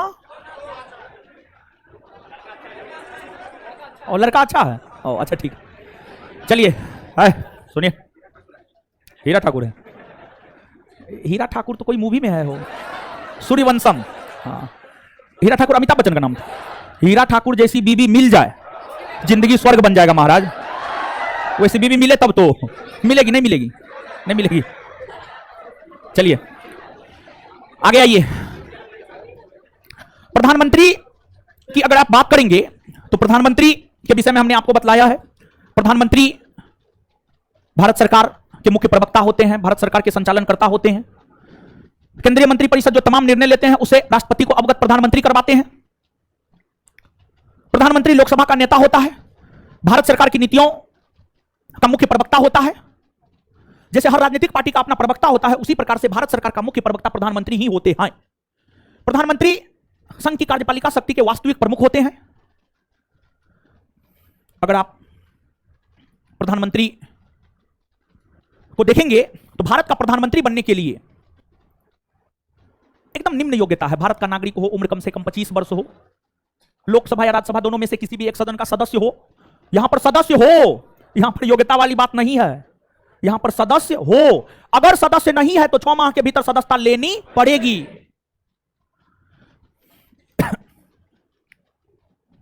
जो प्रधानमंत्री का पद है, यह पद काफी शक्तिशाली पद है। हमारे संविधान निर्माता डॉक्टर भीमराव अंबेडकर ने, जानते हैं कभी कभी जो है हम जैसे गांधी जी में जी शब्द नहीं लगाते हैं तो विद्यार्थी सब बड़ी नाराज हो जाता है। कभी अंबेडकर में अंबेडकर साहब या डॉक्टर अंबेडकर नहीं लगाते हैं तो विद्यार्थी नाराज हो जाता है इस सब चीज से। अरे महाराज, बोलते हैं तो थोड़ा हम तेज बोलते हैं तो उसमें होता है कि कभी काल जी छूट जाता है, डॉक्टर छूट जाता है, साहब छूट जाता है। तो ये सब बात को लेकर नाराज नहीं होना है महाराज। अरे चाहे भारतवर्ष का एकदम नालायक निकम्मा आदमी हो, जिसको कुछ भी समझ में नहीं आता हो, वो भी कभी डॉक्टर अंबेडकर साहब का अपमान नहीं कर सकता, वो भी कभी महात्मा गांधी का अपमान नहीं कर सकता। तो हम तो थोड़ा बहुत पढ़े लिखे, हम कैसे अपमान कर देंगे? अरे कभी काल बोल दिए हैं तो हमको मैसेज आ गया टेलीग्राम पे, व्हाट्सएप पे कि सर आप गांधी जी को गांधी बोलते हैं, ठीक है? तो ये सब बताइए, ये सबको कहते हैं छुड़की में लटकना, समझिए? हम बोलते हैं छुड़की में लटकना, इसी सबको कहते हैं। अरे ये नहीं देखेगा यार कि इतना बार बोलते हैं उन लोगों का नाम, कभी जी बोलते हैं कभी नहीं बोलते हैं, समझ गए? तो हाँ, तो डॉक्टर अंबेडकर तो डॉक्टर अंबेडकर ने भारत के प्रधानमंत्री की तुलना अमेरिका के राष्ट्रपति से किया। डॉक्टर अंबेडकर ने कहा भारत में अगर कोई व्यक्ति अमेरिका के राष्ट्रपति के जितना शक्तिशाली है तो वह है भारत का प्रधानमंत्री। और सच भी यही है, सच भी यही है। अमेरिका में प्रधानमंत्री का नाम सुने कौन है? वहां पर प्रधानमंत्री पद का महत्व ही नहीं है। लेकिन भारत में देखिए, प्रधानमंत्री है, द्रौपदी मुर्मू है, लेकिन है हाँ, नाम मात्र के लिए। तो ये सब बात है, आप याद रखिएगा। और देखिए, प्रधानमंत्री पद का कंसेप्ट जो लिया गया है, ब्रिटेन से लिया गया है। प्रधानमंत्री पद का भारत में जो कंसेप्ट लिया गया है, वह ब्रिटेन से लिया गया है। लेकिन ब्रिटेन में क्या होता है जानते हैं? ब्रिटेन के प्रधानमंत्री और भारत के प्रधानमंत्री में अंतर है, और जो मूल अंतर है वो बात हम आपको बतला रहे हैं। देखिए, जैसे भारत में लोकसभा है, राज्यसभा है, वैसे ही अमेरिका में हाउस ऑफ कॉमन है, हाउस ऑफ लॉर्ड है। हाउस ऑफ कॉमन की तुलना भारत के लोकसभा से, हाउस ऑफ लॉर्ड की तुलना भारत के राज्यसभा से। भारत में तो प्रधानमंत्री बनने के लिए दोनों में से किसी भी एक सदन की सदस्यता आवश्यक है, लेकिन ब्रिटेन में प्रधानमंत्री बनने के लिए हाउस ऑफ कॉमन्स का सदस्य बनना आवश्यक है। देख रहे हैं, भारत ने प्रधानमंत्री पद का कंसेप्ट लिया है ब्रिटेन से। देखिए, बहुत आलोचक भारत के संविधान पर आरोप लगाता है, भारत का संविधान तो यह है, मतलब उधार का संविधान है, भारत का संविधान उधार का संविधान है। देखिए, ठीक है, हम यानी भारत अलग अलग प्रावधान अलग अलग देश से लिया है, लेकिन एज इट इज नहीं लिया है। जैसे अमेरिका से मौलिक अधिकार के प्रावधान लिए हैं, तो अमेरिका के मौलिक अधिकार को संविधान निर्माताओं ने पढ़ा, और पढ़ने के बाद उस पर चर्चा परिचर्चा हुआ, विचार विमर्श हुआ, और एक निचोड़ निकाला गया कि भारत के परिदृश्य में कौन कौन प्रावधान को मौलिक अधिकार में शामिल किया जाए। ऐसा नहीं है कि अमेरिका के संविधान से सीधे मौलिक अधिकार लिया, कट पेस्ट कॉपी कर दिया ना, सीधे कट पेस्ट कॉपी नहीं किया है, बल्कि वहां का कंसेप्ट लिया, कि हां, संविधान में मौलिक अधिकार होने चाहिए है, लेकिन भारतीय परिदृश्य में भारत की जनता के लिए कौन कौन से चीज मौलिक अधिकार में होने चाहिए, यह संविधान निर्माताओं ने अपने से सोचा है, अपने से लिखा है। इसलिए यह कहना उचित नहीं है कि भारत का संविधान उधार का संविधान है। किसी से कंसेप्ट ले लेना, घटना चक्र को पढ़ के हम ये अनुमान लगाते हैं कि ये प्रश्न पूछा है तो आगे ये पूछा जा सकता है, तो ये कट पेस्ट कॉपी वाला बात नहीं, कंसेप्ट लेना कट पेस्ट कॉपी वाला बात नहीं कहलाता है, समझ गए? तो ये कहना उचित ना है। आलोचक कहते हैं अलग बात है। तो भले ही हमने ब्रिटेन से प्रधानमंत्री पद का कंसेप्ट लिया हो, लेकिन ब्रिटेन के प्रधानमंत्री और भारत के प्रधानमंत्री में अंतर है। मूल अंतर यही है कि भारत में प्रधानमंत्री बनने के लिए दोनों में से किसी भी एक सदन की सदस्यता आवश्यक होती है, लेकिन ब्रिटेन में हाउस ऑफ कॉमन्स का सदस्य बनना ही आवश्यक है। जो हाउस ऑफ कॉमन्स का सदस्य है वही ब्रिटेन के प्रधानमंत्री बन सकते हैं, अदरवाइज नहीं बन सकते हैं। ये बेसिक अंतर है, ये मूल अंतर है। इसके बाद पंडित जवाहरलाल नेहरू से लेकर श्री मोदी जी तक जो प्रधानमंत्री बने हैं, इन प्रधानमंत्रियों का अपना कुछ ना कुछ विशेषता है। तो आपके पास नोट है, नोट में प्रधानमंत्री का जिक्र है, हम बोल रहे हैं, आप देखते जाइएगा, आप सुनते जाइएगा, देखते जाइएगा, थोड़ा सा कंसस होइए, ठीक है। देश के प्रथम प्रधानमंत्री पंडित जवाहरलाल नेहरू बने हैं, जिनका कार्यकाल है 1947 से 1964। अभी तक के इतिहास में सबसे लंबे समय तक प्रधानमंत्री के पद पर पंडित जवाहरलाल नेहरू ही रहे हैं, और पंडित जवाहरलाल नेहरू का पद पर रहते हुए निधन हुआ। पंडित जवाहरलाल नेहरू के बाद जब पंडित जवाहरलाल नेहरू का निधन हुआ, तो फिर कुछ दिनों के लिए कार्यवाहक प्रधानमंत्री के तौर पर काम गुलजारी लाल नंदा ने किया। फिर से अगले प्रधानमंत्री लाल बहादुर शास्त्री बने। लाल बहादुर शास्त्री 1964 से 66। ये एक ऐसे प्रधानमंत्री है जिनका भारत से बाहर निधन हुआ है, ताशकंद में इनका निधन हुआ है, ताशकंद में इनका निधन हुआ है, ताशकंद में इनका निधन हुआ है, ताशकंद में इनका निधन हुआ है। और इनके भी निधन होने के बाद गुलजारी लाल नंदा कार्यवाहक प्रधानमंत्री के तौर पर काम किए। फिर इंदिरा गांधी प्रधानमंत्री बनी, देश की प्रथम महिला प्रधानमंत्री इंदिरा गांधी बनी। इंदिरा गांधी एक ऐसी प्रधानमंत्री है जो दो अलग अलग अवधि में प्रधानमंत्री बनी है, 1966 से 1977 उनका पहला कार्यकाल है, और उनका दूसरा कार्यकाल है 1980 से 1984। इंदिरा गांधी के बाद देश के अगले प्रधानमंत्री मोरारजी देसाई बने हैं 1977 से 1979। मोरारजी देसाई देश के प्रथम गैर कांग्रेसी प्रधानमंत्री बने हैं, सबसे अधिक उम्र में प्रधानमंत्री बने हैं मोरारजी देसाई। मोरारजी देसाई के बाद चौधरी चरण सिंह 1979 से 1980। चौधरी चरण सिंह एक ऐसे प्रधानमंत्री है जो कभी लोकसभा का सामना नहीं किया, कभी लोकसभा गए ही नहीं। फिर इंदिरा गांधी 1980 से 84। इंदिरा गांधी की भी हत्या प्रधानमंत्री पद पर रहते हुए ही की गई है। कुल 3 ऐसे प्रधानमंत्री है जिनका प्रधानमंत्री पद पर रहते हुए मृत्यु हुआ है, जवाहरलाल नेहरू, लाल बहादुर शास्त्री, श्रीमती इंदिरा गांधी। फिर आपको राजीव गांधी प्रधानमंत्री बने 1984 से 89। राजीव गांधी देश के सबसे युवा प्रधानमंत्री हैं आज तक के। राजीव गांधी के बाद विश्वनाथ प्रताप सिंह 1989 से 90, फिर चंद्रशेखर 1990 से 91, फिर पीवी नरसिम्हा राव 1991 से 96। ये दक्षिण भारत के प्रथम नेता हुए जो प्रधानमंत्री पद पर आसीन हुए। पीवी नरसिम्हा राव के बाद अटल बिहारी वाजपेयी 1996, मात्र 13 दिन के लिए। फिर आपको एचडी देवगौड़ा 1996 से 97, और फिर आईके गुजराल 1997 से 98। ये जो 1996 से 1998 का काल है, 1996 से 1998 का काल है, 1996 से 97 एचडी देवगौड़ा, 1997 से 98 आईके गुजराल। इस समय लालू यादव का बहुत महत्व था। इस समय लालू यादव का स्वर्णिम पीरियड था वो 1996 से 98।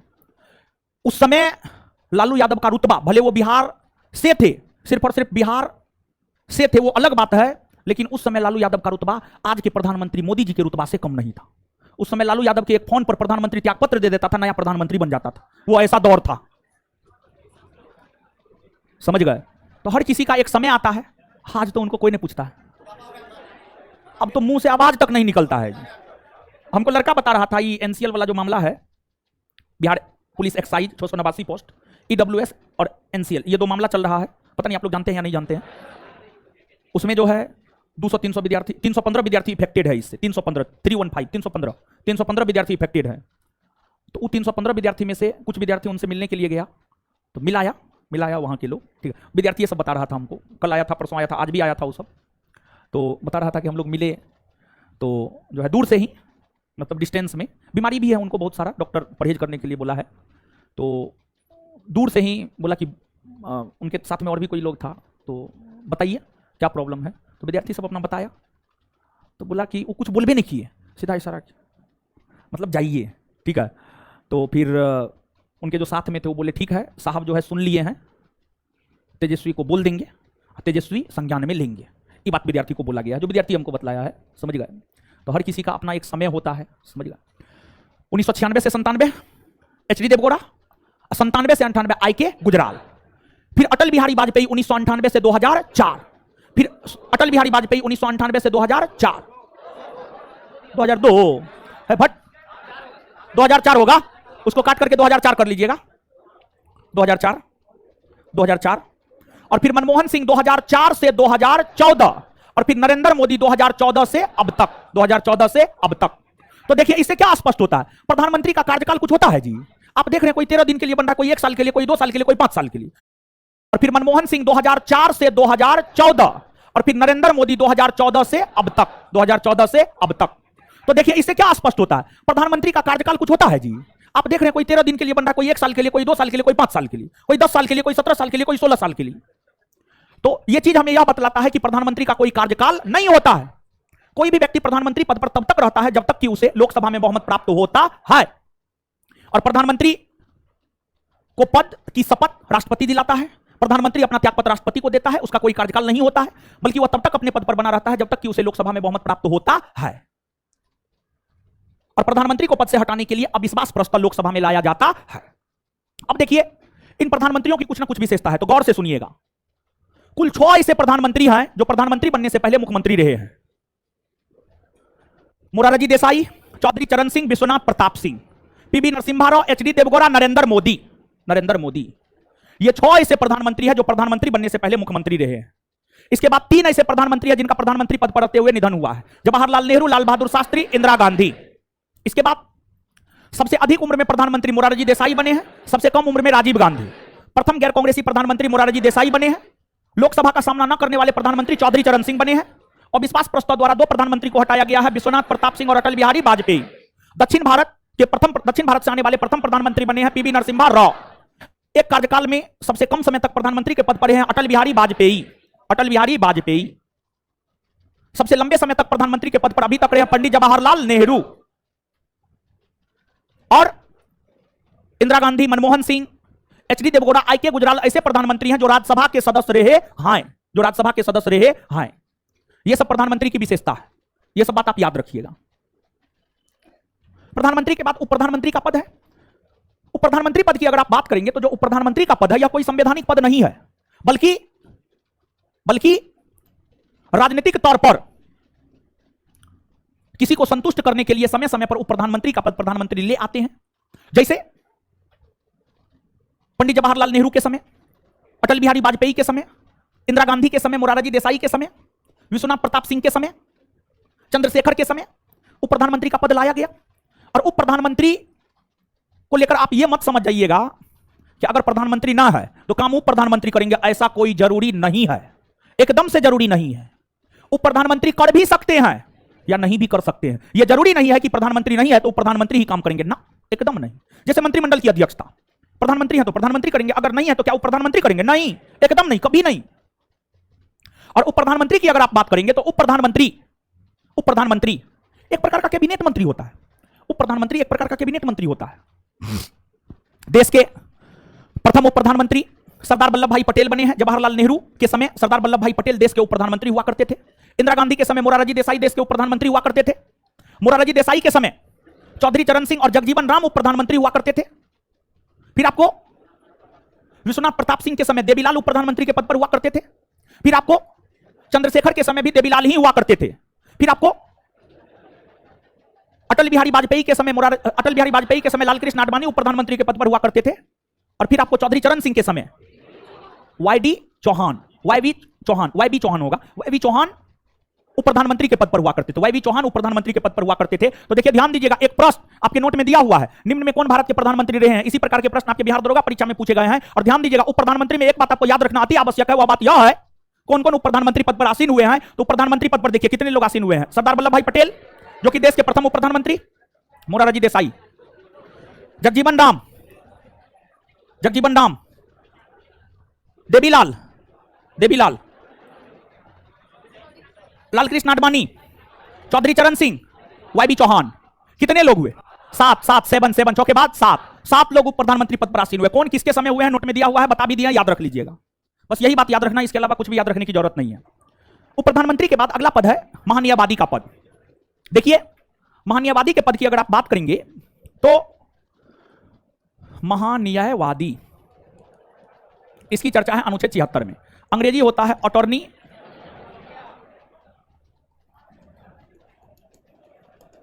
General of India. भारतीय संविधान का अनुच्छेद 76 कहता है कि भारत का एक महान्यायवादी होगा।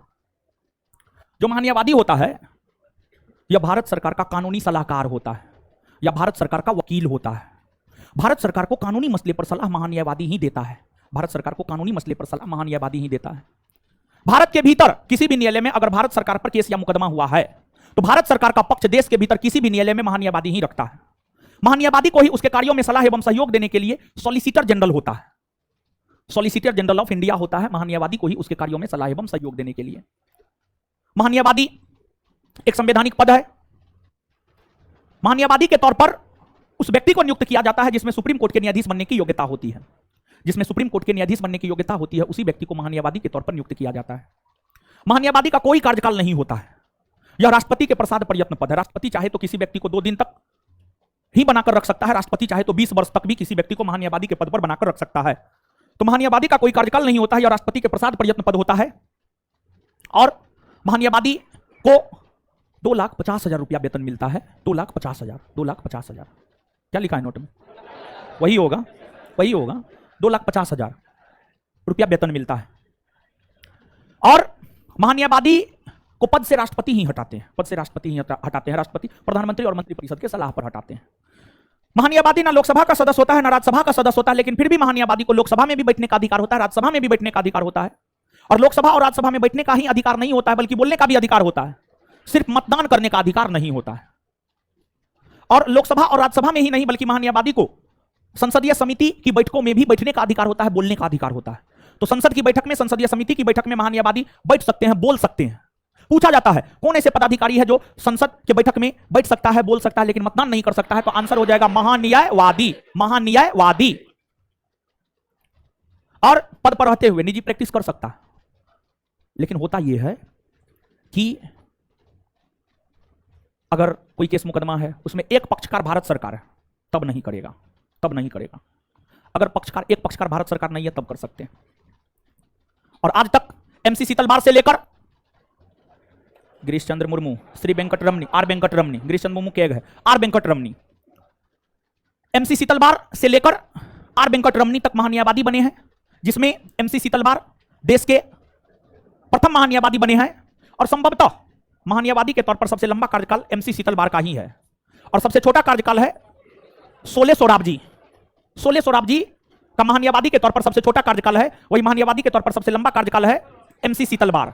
आजाद भारत में प्रथम महान्यायवादी एमसी शीतलवार ही बने हैं। और साथ ही साथ यह बात भी आप ध्यान में रखें, अनुच्छेद 88 महान्यायवादी को यह अधिकार देता है कि वह संसद और संसदीय समिति की बैठक में जाकर बैठ सकता है, बोल सकता है, लेकिन मतदान नहीं कर सकता। इस प्रकार महान्यायवादी खत्म हुआ, अर्थात कार्यपालिका खत्म हुआ। आगे है विधायिका। विधायिका की अगर हम बात करें तो विधायिका के अंतर्गत लोकसभा राज्यसभा आता है, तो आगे चर्चा करेंगे हम विधायिका का। लेकिन प्रधानमंत्री से लेकर महान्यायवादी तक एक बार करेंगे हम लोग याद, उसके बाद हम आपको जाने देंगे, नहीं तो जाने नहीं देंगे। तो इसलिए बैठे रहिए।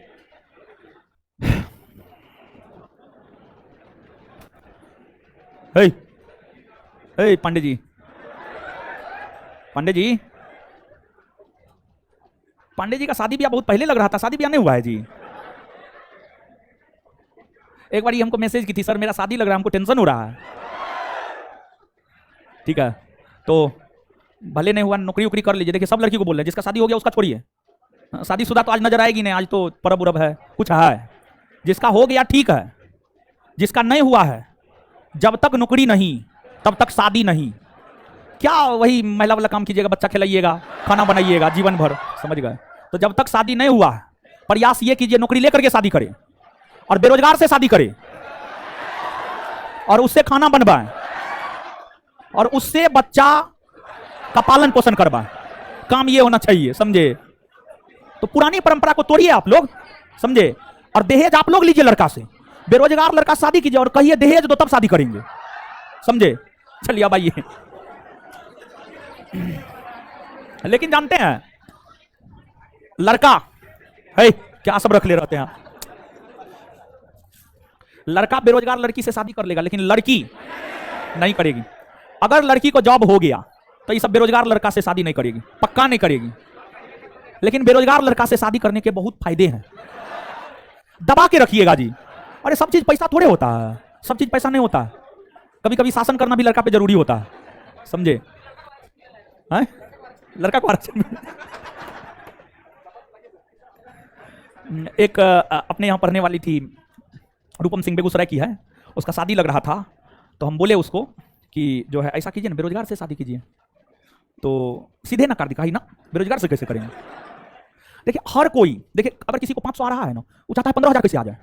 तो अगर वो 40-50 हज़ार रुपया उसको उठता होगा उस टाइम में, आज से 2-3 साल 2 साल तो हो ही गया होगा, पता नहीं कितना दिन हुआ है, तो जो है उसको 50-60 हज़ार उठता था, तो सोच रही थी कि लाख कैसे हो जाए महीना।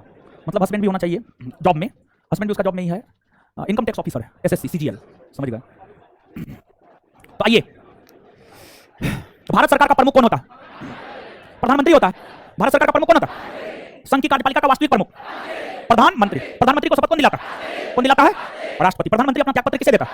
राष्ट्रपति को। किसे देता है? कितने ऐसे प्रधानमंत्री हैं जिनका पद पर रहते हुए निधन हुआ? 3। कितने? कौन कौन? जवाहरलाल नेहरू, लाल बहादुर शास्त्री और श्रीमती इंदिरा गांधी। कितने ऐसे प्रधानमंत्री जिनका पद पर रहते हुए निधन हुआ? कौन कौन? अच्छा बताइए एक बात, एकमात्र ऐसे प्रधानमंत्री कौन है जिनका निधन भारत से बाहर हुआ? लाल बहादुर। पंडित जवाहरलाल नेहरू और लाल बहादुर शास्त्री के निधन होने के बाद कार्यवाहक प्रधानमंत्री के तौर पर काम किसने किया? गुलजारी लाल नंदा। सामान्य तौर पर प्रधानमंत्री का कार्यकाल कितने वर्ष? लेकिन कोई भी व्यक्ति प्रधानमंत्री पद पर तब तक रहता है जब तक उसे लोकसभा में बहुमत प्राप्त होता है। क्लियर है ना? अच्छा, भारत का प्रधानमंत्री बनने के लिए कौन सदन का सदस्य होना आवश्यक? दोनों में से कोई भी प्रधानमंत्री कौन सदन का नेता होता है? कौन सदन का? अगर कोई व्यक्ति किसी सदन का सदस्य नहीं है तो अधिकतम कितने माह तक प्रधानमंत्री पद पर रह सकता है? कितने माह तक? 6 माह। ब्रिटेन का प्रधानमंत्री बनने के लिए कौन सदन का सदस्य होना आवश्यक? House of. अगर मान लिया जाए प्रधानमंत्री पर अविश्वास प्रस्ताव लाया गया, वह लोकसभा का सदस्य नहीं है, मतदान करेगा? नहीं ना, लोकसभा का सदस्य तब मतदान करेगा। मोदी जी अविश्वास प्रस्ताव मतदान करेंगे? मनमोहन सिंह कर सकते थे? नहीं ना। कितने ऐसे प्रधानमंत्री हैं जो प्रधानमंत्री बनने से पहले मुख्यमंत्री रहे? कितने हैं? कौन कौन? मोरारजी देसाई, चौधरी चरण सिंह, विश्वनाथ प्रताप सिंह, पीवी नरसिम्हा राव, एसडी देवगौड़ा, नरेंद्र मोदी। कितने ऐसे प्रधानमंत्री हैं जो प्रधानमंत्री बनने से पहले मुख्यमंत्री रहे? कौन कौन? सबसे अधिक उम्र में प्रधानमंत्री बनने का रिकॉर्ड किसका? मोरारजी। सबसे कम उम्र में? कितने ऐसे प्रधानमंत्री हैं जो 2 अलग-अलग अवधि में बने? कितने हैं? 2। कितने हैं? इंदिरा गांधी और अटल बिहारी। इंदिरा गांधी और कितने ऐसे प्रधानमंत्री जो 2 अलग-अलग अवधि में बने हैं? इंदिरा गांधी और देश की प्रथम और एकमात्र महिला प्रधानमंत्री। और विश्वास प्रस्ताव द्वारा कितने प्रधानमंत्री को? कौन कौन? विश्वनाथ प्रताप सिंह और अटल बिहारी। इसमें सिर्फ विश्वनाथ प्रताप सिंह का नाम है, अटल बिहारी वाजपेयी का नाम नहीं है, समझ गए? तो नाम लिख लीजिएगा। अच्छा, अभी तक प्रधानमंत्री के रूप में सबसे लंबा कार्यकाल पंडित जवाहरलाल, दक्षिण भारत से प्रधानमंत्री बनने वाले प्रथम राजनेता। पीवी नरसिम्हा, पीवी नरसिम्हा भारत को सर्वाधिक प्रधानमंत्री किस राज्य ने दिया? आए? उत्तर, कौन ऐसे प्रधानमंत्री जो लोकसभा का सामना नहीं किए? चौधरी, अभी तक कितने ऐसे प्रधानमंत्री जो राज्यसभा के सदस्य रहे? कौन कौन? आए? डॉक्टर भीमराव अंबेडकर ने भारत के किस पद का तुलना अमेरिका के राष्ट्रपति से किया? प्रधान। भारत के राष्ट्रपति की तुलना किससे की जाती है? आए? उप प्रधानमंत्री का पद संवैधानिक है? नहीं, संवैधानिक है। भारत के प्रथम उप प्रधानमंत्री सरदार वल्लभ भाई पंडित जवाहरलाल नेहरू के समय उप प्रधानमंत्री कौन थे? आए? इंदिरा गांधी के समय, मोरारजी देसाई के समय, विश्वनाथ प्रताप सिंह के समय, चंद्रशेखर के समय, अटल बिहारी वाजपेयी के समय, चौधरी चरण सिंह के समय। भारत सरकार का मुख्य प्रवक्ता कौन होता है? कौन होता है? प्रधान। भारत सरकार की समस्त नीतियों की घोषणा कौन करता है? कौन करता है? भारत के विदेश नीति को मूर्त रूप कौन देता है? आपदा प्रबंधन विभाग के अध्यक्ष कौन होते हैं? भारत की सेनाओं के राजनीतिक प्रमुख कौन होते हैं? नीति आयोग, राष्ट्रीय विकास परिषद, राष्ट्रीय एकता परिषद, राष्ट्रीय जल संसाधन परिषद, अंतर्राज्यीय परिषद के बैठक की अध्यक्षता कौन करता है? कौन अनुच्छेद कहता है भारत का एक मान्यवादी होगा? अनुच्छेद 76। कौन अनुच्छेद कहता है? मान्यवादी की नियुक्ति कौन करता है? कौन करता है? इसका कोई कार्यकाल होता है? किसके प्रसाद पर्यंत पद है? भारत सरकार का सबसे बड़ा वकील या भारत सरकार का सलाहकार? पूरे भारत के भीतर सभी न्यायालयों में भारत सरकार का पक्ष कौन रखता है? कितना वेतन मिलता है? मान्यवादी संसद के सदनों की बैठक में जाकर बोल सकता है, बैठ सकता है, मतदान करेगा? कौन अनुच्छेद का अधिकार? अनुच्छेद। मान्यवादी पद पर रहते हुए निजी प्रैक्टिस कर सकता है? भारत का प्रथम मान्यवादी एमसी शीतल मान्यवादी के तौर पर सबसे लंबा कार्यकाल किसका रहा है? एमसी शीतल। सबसे छोटा कार्यकाल? सबसे छोटा कार्यकाल वर्तमान में कौन है? वर्तमान में कौन है? आर वेंकट। संघ के कार्यपालिका शक्ति का विस्तार कौन अनुच्छेद में? अनुच्छेद 73। भारत सरकार के कार्य संचालन? अनुच्छेद 77। प्रधानमंत्री का कर्तव्य? आगे है संसद। सुनिए, अब महत्वपूर्ण सूचना है ना? छुट्टी कहां से है? सुनिए, 10 से 12 बैच में जो ज्योग्राफी चल रहा है, एजीटी होगा 10:30 से 12। कल ज्योग्राफी में जनसंख्या पढ़ाएंगे, 10:30 से 12 पढ़ाएंगे। परसों ज्योग्राफी खत्म हो जाएगा, ठीक है? प्रयास करेंगे कल खत्म नहीं करेंगे, परसों खत्म करेंगे, ठीक है? परसों खत्म करेंगे। इसके बाद ज्योग्राफी के क्लास के ठीक बाद 10:30 से 12, मैक्सिमम 12:30 तक चलेगा। ज्योग्राफी के क्लास के ठीक बाद 1 बजे से पॉलिटी का क्लास चलेगा, 1 से 3, 1 से 3, 1 से 3। अच्छा सुनिए, ठीक है, कल शाम वाला अर्घ है, वर्ल्ड कप है, हम समझ रहे हैं, आपकी भावनाओं को हम समझ रहे हैं, लेकिन एक बात बताइए, मैच तो 2 बजे शुरू होता है। 1 घंटा छूटेगा तो क्या हो जाएगा? 1 घंटा छूटेगा तो बहुत कुछ हो जाएगा, है? इसलिए तो महाराज सवेरे पढ़ा दे रहे हैं। 9 बजे बुलाएं सुबह में। अच्छा, आपके कहने सब 9 बजे, मुंह तोड़ देंगे हम। 9 बजे बुलाएंगे उसको, चपलाइए देंगे, ज्यादा बोलिएगा तो। ज्यादा होशियार, कोई रेस्ट मारेंगे हम। क्लास कंटिन्यू है। 10:30 से 12 ज्योग्राफी है, 10:30 से 12 ज्योग्राफी है। 1 से 3 पॉलिटी है, 1 से 3 पॉलिटी है। 3 बजे छोड़ देंगे, अपना गंगा घाट जाना होगा, गंगा घाट जाइएगा। हॉट स्टार पर मोबाइल पर मैच देखना होगा, मैच देखिएगा, समझ गए? और उसके बाद परसों का जहां तक सवाल है तो कल बताएंगे, ठीक है? काहे कि लंबा रूटीन फेल कर जाता है, इसलिए देखिए पर डे के हिसाब से कोई दिक्कत हुआ है? नहीं हुआ है? मैच कोचिंग में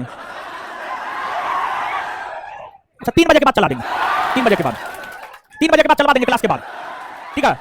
आराम से देखिएगा आप लोग। एक बार भारत पाकिस्तान का मैच तो दिखाए ना आप लोग को, दिखाए हैं, ठीक है? अरे दीपेन, जो भी सब्सक्रिप्शन सब लेना होगा ले लीजिएगा, ठीक है? कल मैच चलना चाहिए कल, ठीक है? ठीक है, चला देंगे यहीं पे चलेगा, यहीं पे। लेकिन एक रिक्वेस्ट है, हल्ला कीजिए, किसान को लेकर है, जितना हल्ला करना है कीजिए आप, कोई दिक्कत नहीं। लेकिन हाँ, आपस में झगड़ा नहीं, आप हमसे प्रॉमिस कीजिए आपस में झगड़ा नहीं करेंगे तब मैच में। आपस में झगड़ा नहीं कीजिएगा, पक्का आपस में झगड़ा नहीं कीजिएगा, मैच चला देंगे, हम भी बैठेंगे आप लोग के साथ, समझ गए? और अगर भारत जीत गया मिठाई खिलाएंगे कल, समझ गए? तो ठीक है, हल्ला कीजिए, कोई दिक्कत ना, लेकिन वही है, आपस में किसान कोल्ड स्टोरेज थोड़े है, यहाँ के रूम ओनर को हम समझा लेते हैं। किसान कोल्ड स्टोर में क्या है जानते हैं? बेटा अलग मालिक है, बाप अलग मालिक है। बेटा कहेगा आम, बाप कहेगा इमली। बेटा कहेगा कि एकदम देखिए मैं, बाप कहेगा नहीं, बाप कहेगा देखिए तो बेटा कहेगा नहीं, समझ गए? ऐसा बात है। तो इसलिए जो है, लेकिन यहाँ का जो रूम ओनर है उसको हम समझा लेते हैं अपने तरीका से, समझ गए? तो ठीक है, दिखाएंगे, ओके आप। तो लड़का लोग इधर से निकले, लड़की लोग इधर से। टाइमिंग तो बता ही ना दिए हैं। खुश रही।